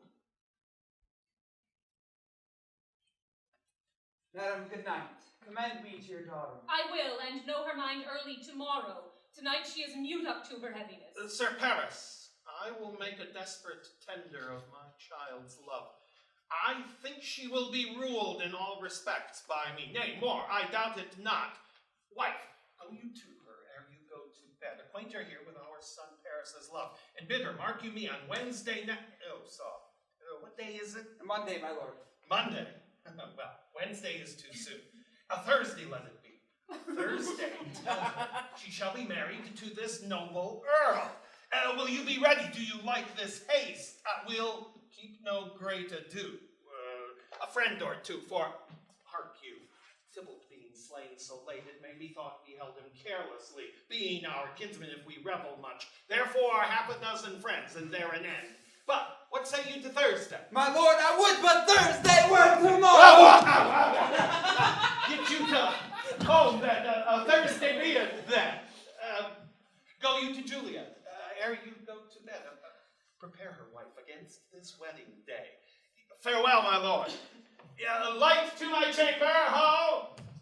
Now, for me, it is so very, very late that we may call it early by and by. A good night.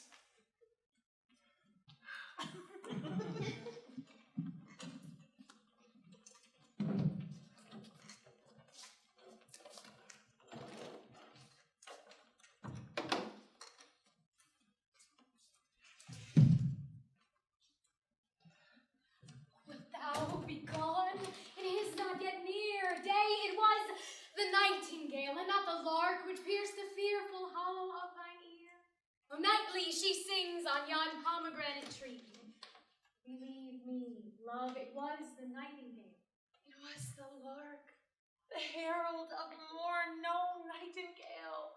Oh, look, love, what envious streaks do lace the severing clouds in yonder east.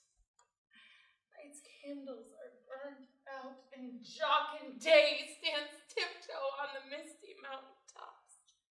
I must be gone and live, or stay and die. Yon light is not daylight, I know it, It is some meteor that the sun exhales, to be to thee this night a torch-bearer, and light thee on thy way to Mantua.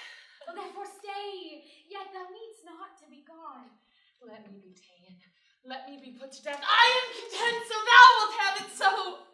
I'll say, yon gray is not the morning's eye, 'tis but the pale reflex of Cynthia's brow. Nor is that not the lark, whose notes do beat the vaulty heaven so high above our heads. I have more care to stay than will to go. Come, death, and welcome. Juliet wills it so.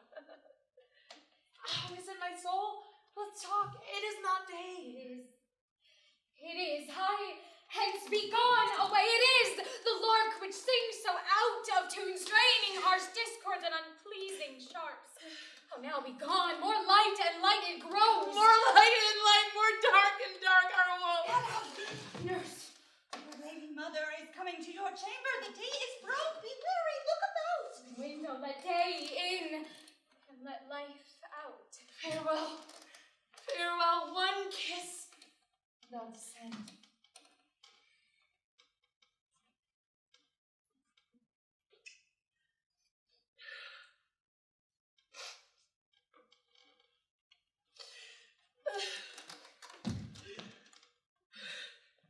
Art thou gone so? Love, Lord, husband, friend, I must hear from thee every day in the hour, for in a minute there are many days. Oh, by this count I shall be much in years ere I again behold my Romeo. Farewell. I will omit no opportunity that may convey my greetings, love, to thee. How think'st thou we shall ever meet again? I doubt it not. And all these woes shall serve as sweet discourses in our time to come. God, I have an ill divining soul. Methinks I see thee now thou art below, as one dead in the bottom of a tomb. Either my eyesight fails, or thou look'st pale. And trust me, love, in my eyes so do you. Dry sorrow drinks our blood.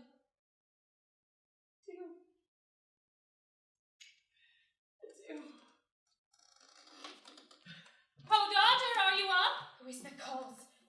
Is it my lady mother? Is she not down so late, or up so early? What unaccustomed call procures her hither?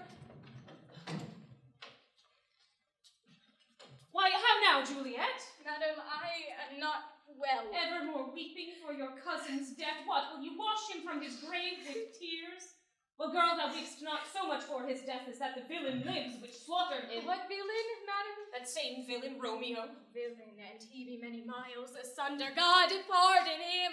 I do with all my heart, and yet no man like he doth grieve my heart. That is because the traitor murderer lives. Aye, madam, from the reach of these my hands would none but I might venge my cousin's death. We will have vengeance for it, fear thou not, and then I hope thou wilt be satisfied. Indeed, I never shall be satisfied with Romeo till I behold him dead.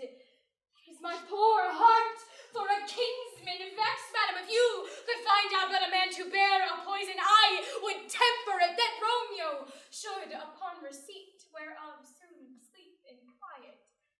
Oh, how my heart abhors to hear him named, and cannot come to him to wreak the love I bore my cousin upon his body that slaughtered him. Find thou the means, and I'll find such a man. But now I'll tell thee joyful tidings, girl. Joy comes well in such a needy time. What are they, I beseech your ladyship? Marry, my child, early next Thursday morn, the gallant, young, and noble gentleman, the county Paris at St. Peter's Church, shall happily make thee there a joyful bride. Now, by St. Peter's church and Peter too. He shall not make me there a joyful bride. I wonder at this haste that I must wed ere he that should be husband comes to woo. I pray you tell my lord and father, madam, I will not marry yet. And when I do, I swear it shall be Romeo, whom you know I hate rather than Paris. Oh, these are news indeed. Here comes your father. Tell him so yourself, and see how he will take it at your hand. When the sun sets, the air doth drizzle dew, but for the sunset of my brother's son, it rains downright. How now, a conduit girl, what, still in tears, evermore showering? How now, wife, have you delivered to her our decree? Aye, sir, but she will none. She gives you thanks. I would the fool were married to her grave. Soft, take me with you, wife. How will she not? Doth she not give us thanks? Is she not proud? Doth she not count her blessed, that worthy as she is, that we have provided so worthy a gentleman to be her bride? Not proud you have, but thankful that you have. Proud can I never be of what I hate, but thankful even for hate that is meant love. How now, chop logic, what is this? Proud, and I thank you, and I thank you not, and yet not proud? No, Mistress Minnie and you, thank me no thankings, nor proud me no prouds. But fettle your fine joints against Thursday next, to go with Paris to St. Peter's Church, or I shall drag thee on a hurdle thither. Out, you green sickness carrion! Out, you baggage! You tallow face! Fie, what are you, mad? Good father, I beseech you on my knees, hear me with patience, but to speak a word. The young baggage, disobedient wretch! I tell thee what, get thee to church a Thursday, or never after look me in the face. Speak not! Reply not! Do not answer me! My fingers itch! Wife, scarce thought us blessed. God had lent us but this only child, but now I see this one is one too much, and that we have a curse in having her. Out on her building! God in heaven bless her! You are to blame, my lord, to rate her so! Why, my lady Wisdom? Hold your tongue, good Prudence. Smatter with your gossips. Go! Speak no treason. Good end! Peace, you mumbling fool! Either your gravity or our gossips both, for here we need it not. You are too hot. God's bread, it makes me mad! Day, night, hour, time, work, play, alone in company.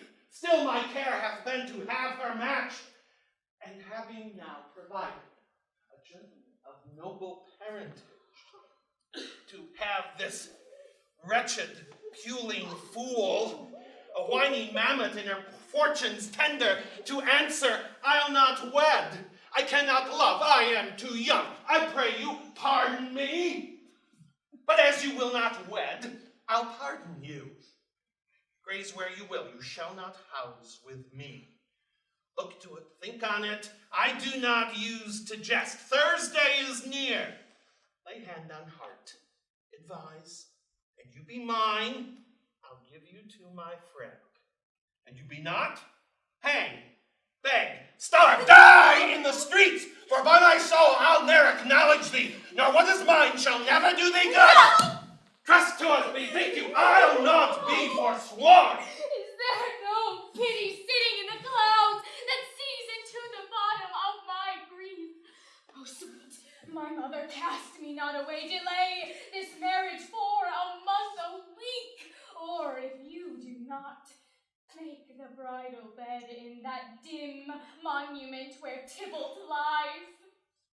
Talk not to me, for I'll not speak a word. Do as thou wilt, for I have done with thee. Oh, God. Oh, nurse. How shall this be prevented? What sayest thou? Hast thou not a word of joy? Some comfort, nurse. Here it is. Romeo is banished, and all the world to nothing, that he dare not come back to challenge you, or if he do, it needs must be by stealth. And since the case so stands as now it doth, best you married with the county. Oh, he's a lovely gentleman. Romeo's a dishclout to him. An eagle, madam, and not so green, so quick, so fair an eye as Paris hath. I wish you my very heart, but I think you are happy in this second match, for it excels your first. Or if it did not, your first is dead, or 'twere as good he were as living here and knew no use of him. Speakest thou from thy heart? From my soul too, or else strew them both. Come then. What? Well, thou hast comforted me marvelous much. Go in, and tell my lady I am gone, having displeased my father to Lawrence cell, to make confession and to be absolved. I will. Oh. And this is wisely done.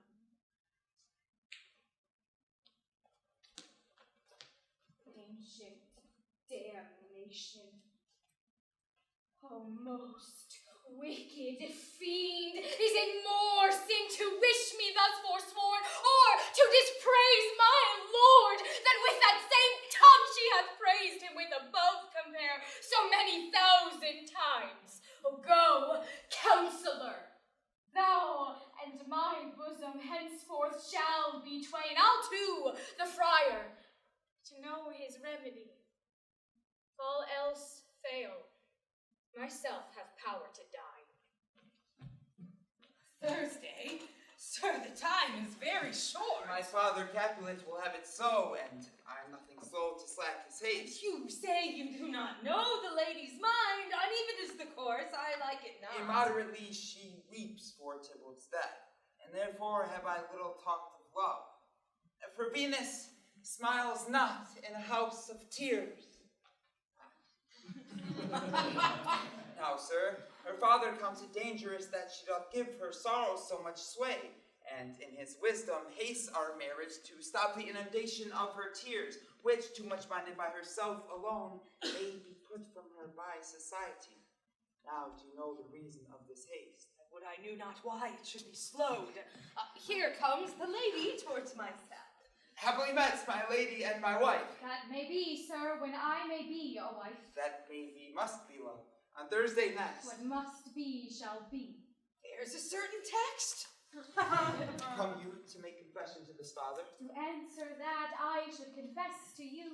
Do not deny to him that you love me. I will confess to you that I love him. So will he. I am sure that you love me. If I do so, it will be of more price being spoke behind your back than to your face. Poor soul, thy face is much abused with tears. The tears have got small victory by that, for it was bad enough before their spite. Thou longest it more than tears with that report. That is no slander, sir, which is a truth, and what I spake it to my face. Thy face is mine, and thou hast slandered it. It may be so, for it is not mine own. Are you at leisure, holy father, now, or shall I come to you at evening mass? My leisure serves me, pensive daughter, now. My lord, we must entreat the time alone. God shield that I should disturb devotion. Juliet, on Thursday early will I rouse thee. Till then, adieu, and keep this holy kiss.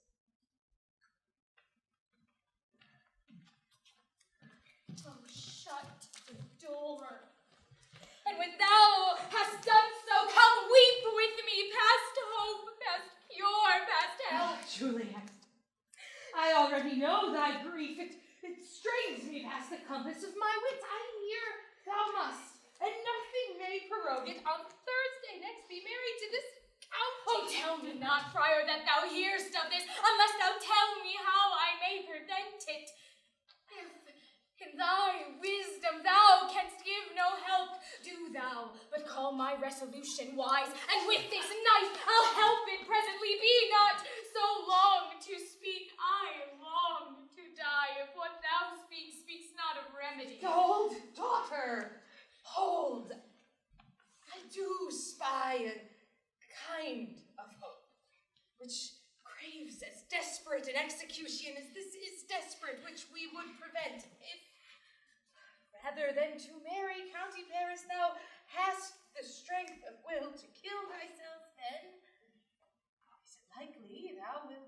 take a thing like death to chide away this shame that copes with death himself to escape withal? And if it be, I'll give thee remedy. Bid me leap rather than marry Paris from off the tower of yonder battlements, things that to hear them told have made me tremble.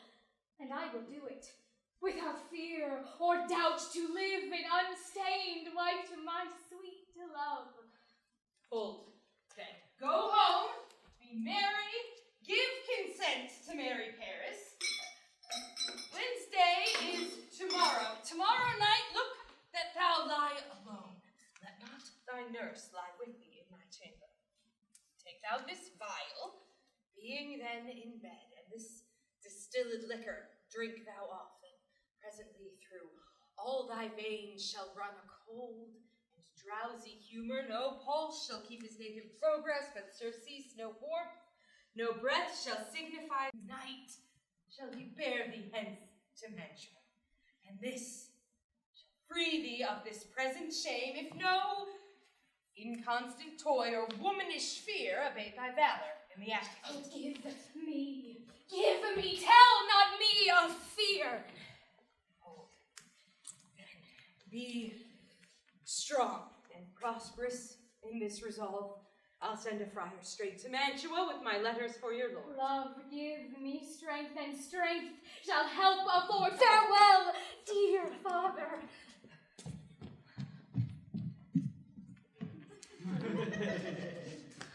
What, is my daughter gone to Friar Lawrence? Aye, forsooth. Well, he may chance to do some good on her. A peevish, self-willed harlotry it is. See where she comes from, Shrift, with merry look. How now, my headstrong, where have you been gadding? Where I have learned me to repent the sin of disobedient opposition to you and your behests, and am enjoined by holy Lawrence to fall prostrate here, and beg your pardon. Pardon, I beseech you, henceforward I am ever ruled by you. Send for the county. Go, tell him of this. I will have this knot knit up tomorrow morning. I met the youthful lord at Lawrencell, and gave him what becometh love I might, not stepping o'er the bounds of modesty. Why, I am glad on it. This is well. Stand up. This is as it should be. Let me see the county. Ah, there we go. I say, fetch him hither. Now, before God, this reverend holy friar, our whole city is much bound to him. Nurse, will you go with me into my closet? Or to help me sort such needful ornaments as you think fit to furnish me tomorrow? No, not till Thursday. There is time enough. Go, nurse, go with her. We'll to church tomorrow. We shall be short in our provision. 'Tis now near night. Oh, gosh, I will stir about, and all things shall be well, I'll warrant thee, wife. Go thou with Juliet, help to deck up her. I'll not to bed tonight. Now let me alone. I'll play the housewife for this once. What ho! Yeah, they are all forth. Well, I will walk myself to County Paris to prepare him up against tomorrow. Oh, my heart is wondrous light, since this same wayward girl is so reclaimed. Aye, those attires are best. But, gentle nurse, I pray you leave me to myself tonight, for I have need of many orisons to move the heavens to smile upon my state, which, well thou knowest, is cross and full of sin. What, are you busy, ho? Need you my help? No, madam, we have culled such necessaries as are behoveful for our state tomorrow. So, please you, let me now be left alone, and let the nurse this night sit up with you, for I am sure you have your hands full all in this so sudden business. Good night. Get thee to bed and rest, for thou hast need. Farewell.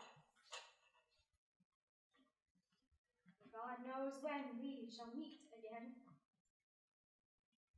I have a faint, cold fear thrills through my veins that almost freezes up the heat of life. I'll call them back again to comfort me. Nurse, what should she do here?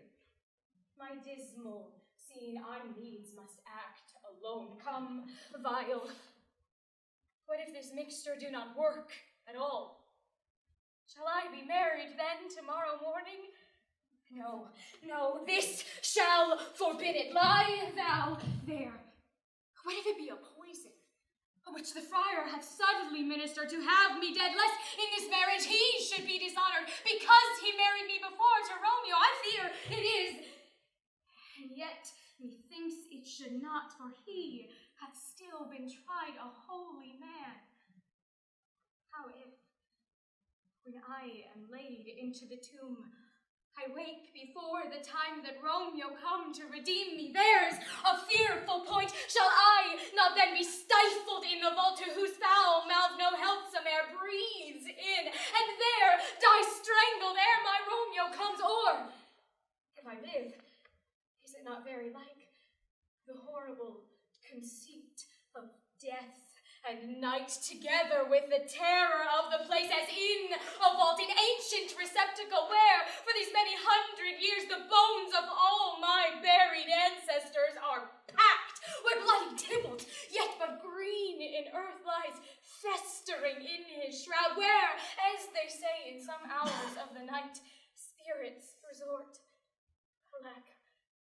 Alack, is it not like that I, so early waking, what with loathsome smells and shrieks like mandrakes torn out of the earth, that living mortals hearing them run mad? Oh, if I wake, shall I not be distraught, environed with all these hideous fears, and madly play with my forefathers' joints, and pluck the mangled Tybalt from his shroud, and in this rage with some great kinsman's bones, as with a club, dash out my desperate brains? Oh, look, methinks I see my cousin's ghost, seeking out Romeo that did spit his body upon a rapier's point. Stay, Tybalt, stay, Romeo. I come, this do I drink to thee.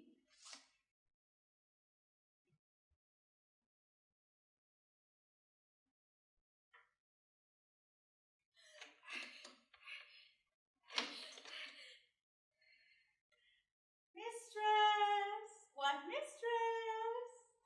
Juliet! Starborn Pershing? What lamb? What lady? Fie, you slugabed! What love I say? Sweetheart? Madam? Why, bride? What, not a word? You take your pennyworth now, sleep for a week. For the next night I warrant the county Paris has set up his rest, that you shall rest but little. God forgive me, Mary, amen. Oh, how sound is she asleep, but I must needs wake her. Madam! Madam! Madam! Aye, let the county take you in your bed. He'll fright you up in faith. Will it not be so? What? Dressed? And in your clothes and down again? I must needs wake you. Lady.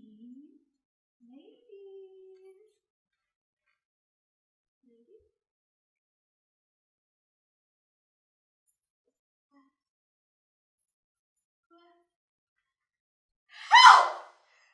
Help! My lady's dead! Oh, well a day that ever I was born! So I put in day all my life! My lady! What noise is here? Oh, veritable day! What is the matter? Look! Oh, heavy day! Oh me, my child, my only life revive. Look up, or I shall die with thee. Help! Help! Oh, help! Juliet forth, her lord is come.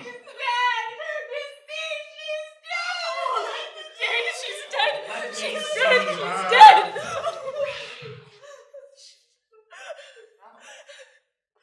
Alas, she's cold. Her blood is settled and her joints are stiff. The life in these lips have long been separated. Death lies on her like an untimely frost upon the sweetest flower of all the field. A woeful time! That pain her hence to make me wail ties up my tongue and will not let me speak. Come, is the bride ready to go to church? Ready to go, but never to return. O son, the night before thy wedding day, after death flamed with thy wife. There she lies, flower as she was deflowered by him. Death is my son-in-law. Death is my heir. He hath my daughter wedded. I will die and leave him all. Life, living, all is death. Have I thought so long to see this morning's face, and doth it give me such a sight as this? A cursed, unhappy, wretched, hateful day. But one poor and loving child. But one thing to rejoice and solace in, and cruel death hath catched it from my sight. Most lamentable day, most woeful day that ever I did yet know. O love, O life, not life, but love in death. Child, my soul, and not my child. Dead art thou. Alack, my child is dead, and with my child my joys are buried. Peace. Oh. Confusion's cure lives not in these confusions. Heaven and yourself had part in this fair maid, and now heaven hath all. And all the better is it for the maid. Dry up your tears, stick your rosemary on this fair course, and in all her best array, bear her to the church. For though fond nature bid us all lament, yet nature's tears are reason's merriment. All things we ordain in festival turn from their office to black funeral. Our instruments, melancholy bells, our wedding cheer, a sad burial feast. Our solemn hymns to sullen dirges change. Our bridal flowers serve for a buried course. And all things change them to the contrary. Go, sir, get you in. Madam, go with him, and go. Sir Paris and everyone prepare to follow this fair course unto the grave. The heavens do lower upon you for some ill. Disturb them no more by crossing their high will.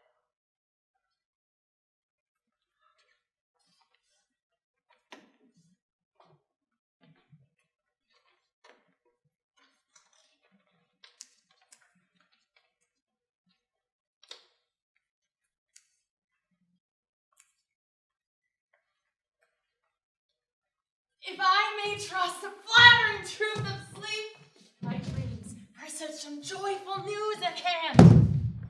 I dreamed my lady came and found me dead. Strange dream that gives a dead man leave to think. And breathed such life with kisses in my lips that I revived and was an emperor. Ay me. How sweet is love itself possessed, but love's shadows are so rich in joy. News from Verona! How now, Balthazar? Dost thou not bring me any letters from the friar? How fares my Juliet? Is my father well? How doth my lady? That I'll ask again, for nothing can be ill if she be well. She is well, and nothing can be ill. Her body sleeps in Capel's monument, and her immortal part with angels lives. Saw her laid low in her kindred's vault, and presently took post to tell it you.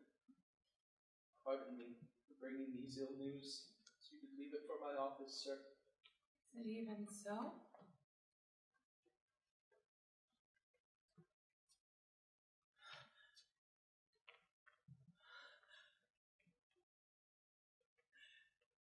Then I defy you, stars!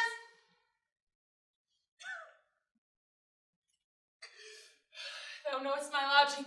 Get me ink and paper and hire post horses. I will hence tonight. I beseech you, sir, have patience. Her looks are pale and wild, and doing horse misadventure. Tut, thou art deceived. Leave me and do the thing I bid thee do. Hast thou no letters to me from the friar? No, my good lord. Matter. Get thee gone and hire those horses. I'll be with thee straight.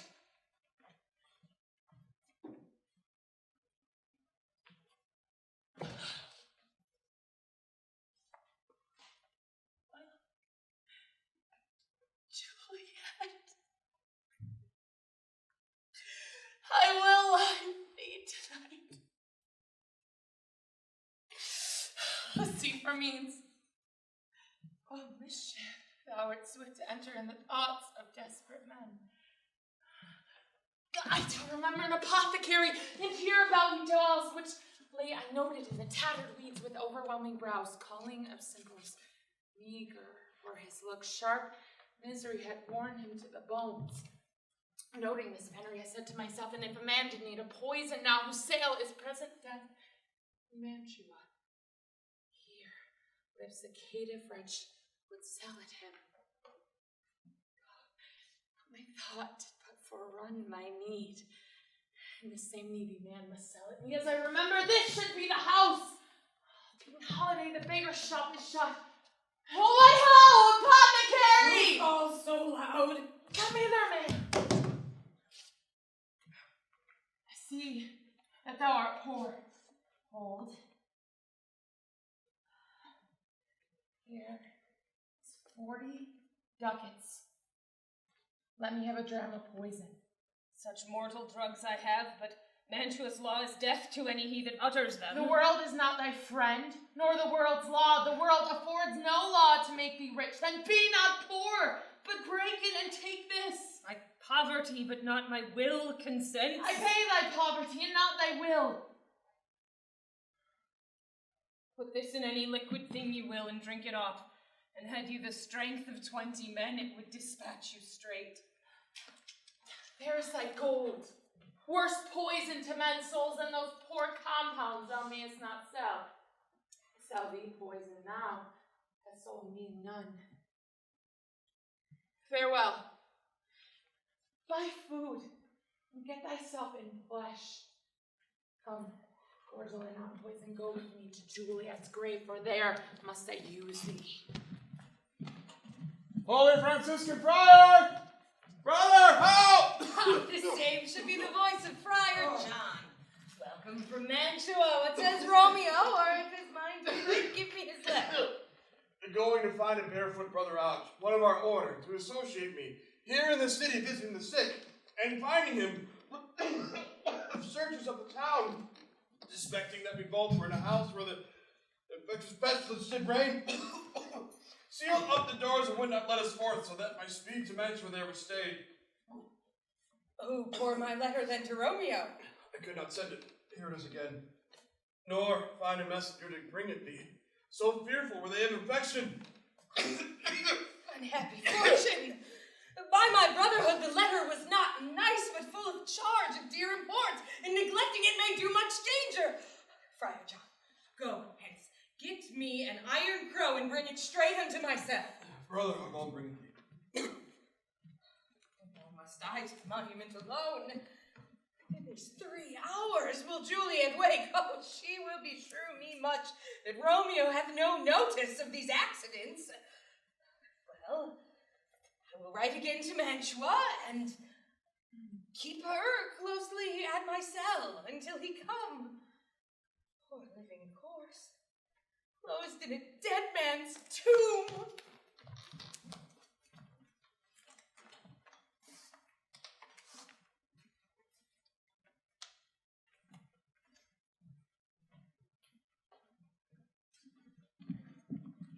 Give me thy torch, boy.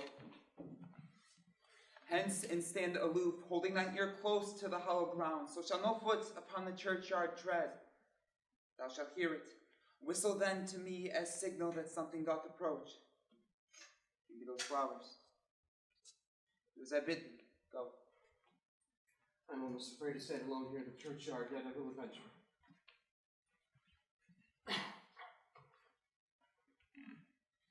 Sweet flower, with flowers thy bridal bed I strew. Oh, woe! Thy canopy is dust and stones, with which sweet water nightly I will do, or wanting that with tears distilled by moans. The obsequies that I for thee will keep nightly shall be to strew thy grave and weep. The boy gives warning that something doth approach. Hold. Take this letter. Early in the morning see thou deliver it to my lord, and father give me the light. Upon my life, whatever thou hearest or seest, stand all aloof, and do not interrupt me in my course. I will be gone, sir, and not trouble you. So shalt thou show me friendship. Take thou that. Live, and be prosperous, and so farewell.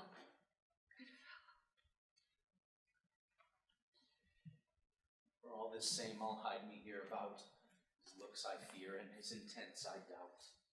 Thou detestable law, thou womb of death, gorged with the dearest morsel of the earth, thus I enforce thy rotten jaws to open, and in despite I'll cram thee with more fruit. This is that banished haughty Montague that murdered my love's cousin, with which grief it is supposed that the fair creature died.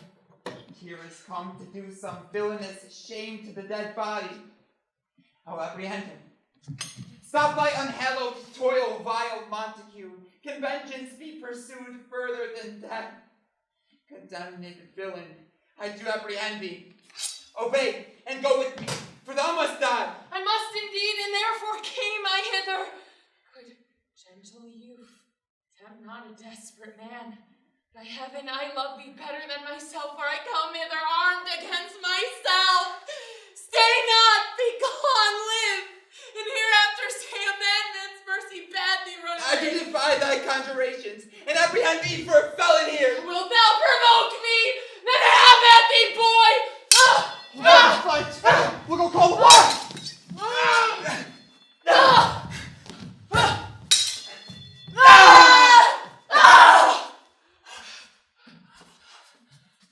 Oh, I am slain. If thou be merciful, open the tomb and lay me with Juliet. In faith, I will. Let me peruse thy face. Mercutio's kinsman? The noble County Paris? Said my man, as my betossed soul did not attend him as we rode. I think he told me Paris should have married Juliet. Said he so? Or did I dream it so? I'll bury thee in a triumphant grave. A grave? Oh no. A lantern slaughtered youth, for here lies Juliet, and her beauty makes this vault a feasting presence full of light. Death, lie thou there, thy dead man interred.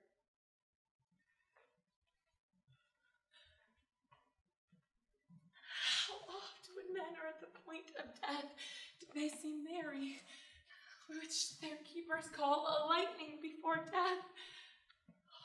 How may I call this a lightning? Oh, my love, my wife. Death, death, suck the honey of thy breath. I've had no power yet upon thy beauty. Thou art not conquered. Beauty's ensign yet is crimson in thy lips and in thy cheeks, and death's pale flag is not advanced there. Why art thou yet so fair? Shall I believe that unsubstantial death is amorous? That the lean abhorrent monster keeps thee here in the dark to be his paramour. For fear of that I still will stay with thee, and never from this palace of dim light depart again. Here shall I remain with worms that are thy chambermaids. Here will I set up my everlasting rest, and shake the yoke of inauspicious stars from this world-weary flesh. Eyes, look your last. Arms, take your last embrace. And lips, bow you the doors of breath, seal with the righteous kiss a dateless bargain to engrossing death. Oh, come, bitter conduct, come, unsavory guide. Thou desperate pilot, now at once run on the dashing rocks, thy seasick weary bark. Here's to my love!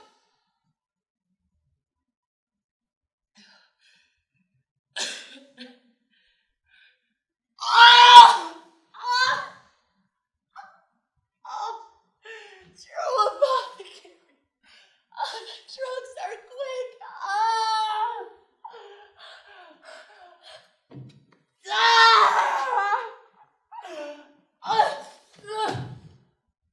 Thus with a kiss. I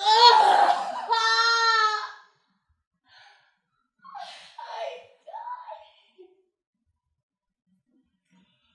St. Francis, be my speed. How often I to my old feet stumbled at grave. Who's there? Here's one, a friend, and one that knows you well. Bliss be upon you.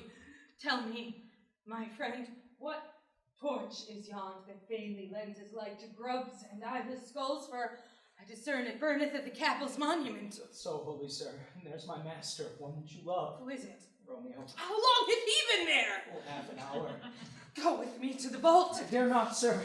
My master knows not, but I am gone hence, and fearfully did menace me with death if I stay to look on his intents. Stay then, I'll go alone. Fear comes upon me much. I fear some ill, unlucky thing. As I dreamt under this yew tree, I dreamt my master and another fought, and that my master slew him. Romeo! Black, what blood is this that stains the stony entrance of the sepulchre? What means this masterless and gory sword to lie discolored in this place of peace? Romeo! Oh. Pale. This one. Paris, too.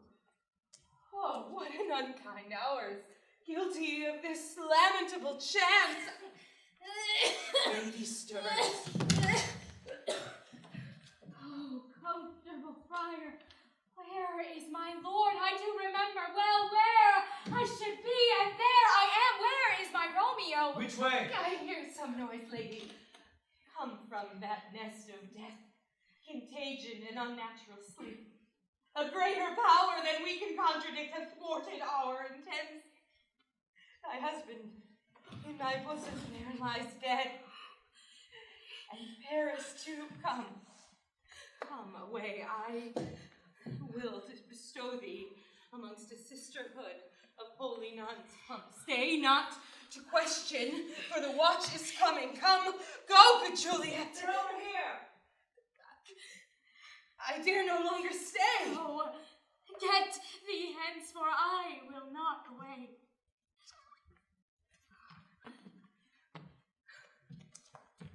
What's this? A cup closed in my true love's hand. Poison, I see, has been his timeless end. Oh, churl, trunk all, and left no friendly drop to help me after. I will kiss thy lips. Haply some poison yet doth hang on them to make me die with a restorative. Thy lips are warm. Lead, boy, which way? Noise. And I'll be brief. Oh, happy dagger, this is thy sheath. There rust and let me die.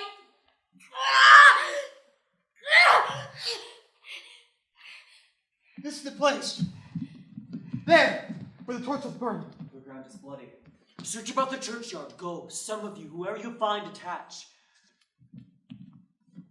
Beautiful sight.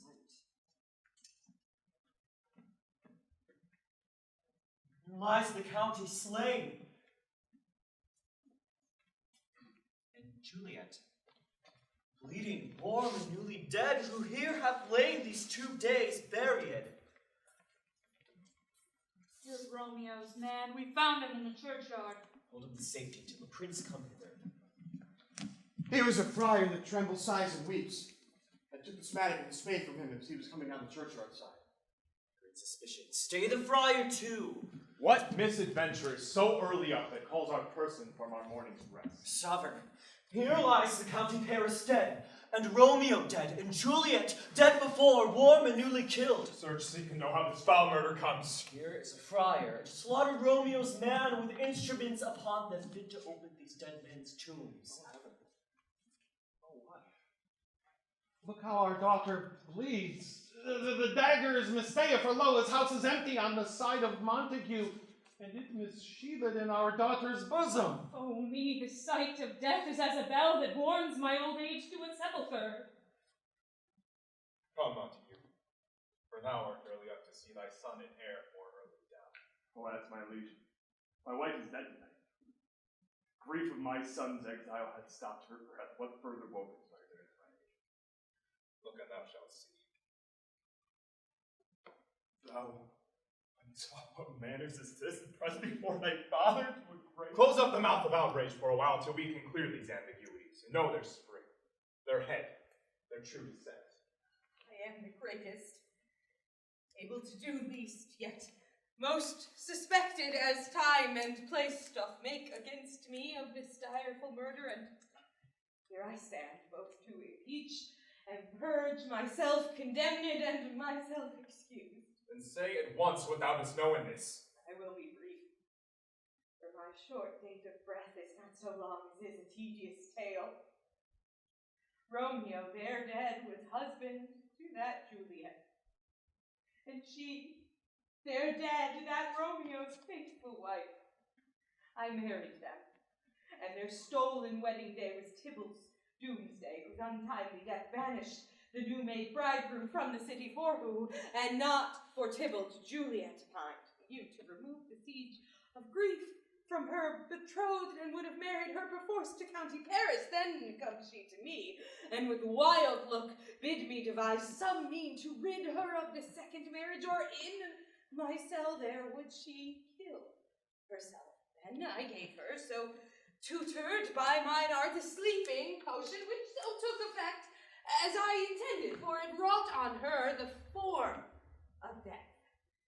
Then I writ to Romeo that he should hither come, as this direful night, being the time the potion's forge should cease to help, to take her from her borrowed grave. But he that bore my letter, Friar John, was stayed by accident, and yesternight returned my letter back. Then, all alone, came I to the tomb, meaning to keep her closely at my cell till I conveniently could send to Romeo. But when I came, some minute ere the time of her waking, there lay the noble Paris and true Romeo dead. The lady waits, and I beseech her to come away with me and bear this work of heaven with patience. But then a noise to fright me from the tomb, and she, too desperate, would not go with me, but as it seems did harm upon herself. Still have no need for a holy man. Where's Romeo's man? What can he say in this? I brought my master news of Juliet's death, and then in post he came from Mantua to this same place, to this same monument. Early he bid me give his father this letter, and did menace me with death going in the vault. I departed not and left him there. Give me the letter, I will not. Where is the county's page that raised the watch? Sirrah, when made your master in this place? He came in flowers to strew his lady's grave, and bid me stand aloof, and so I did.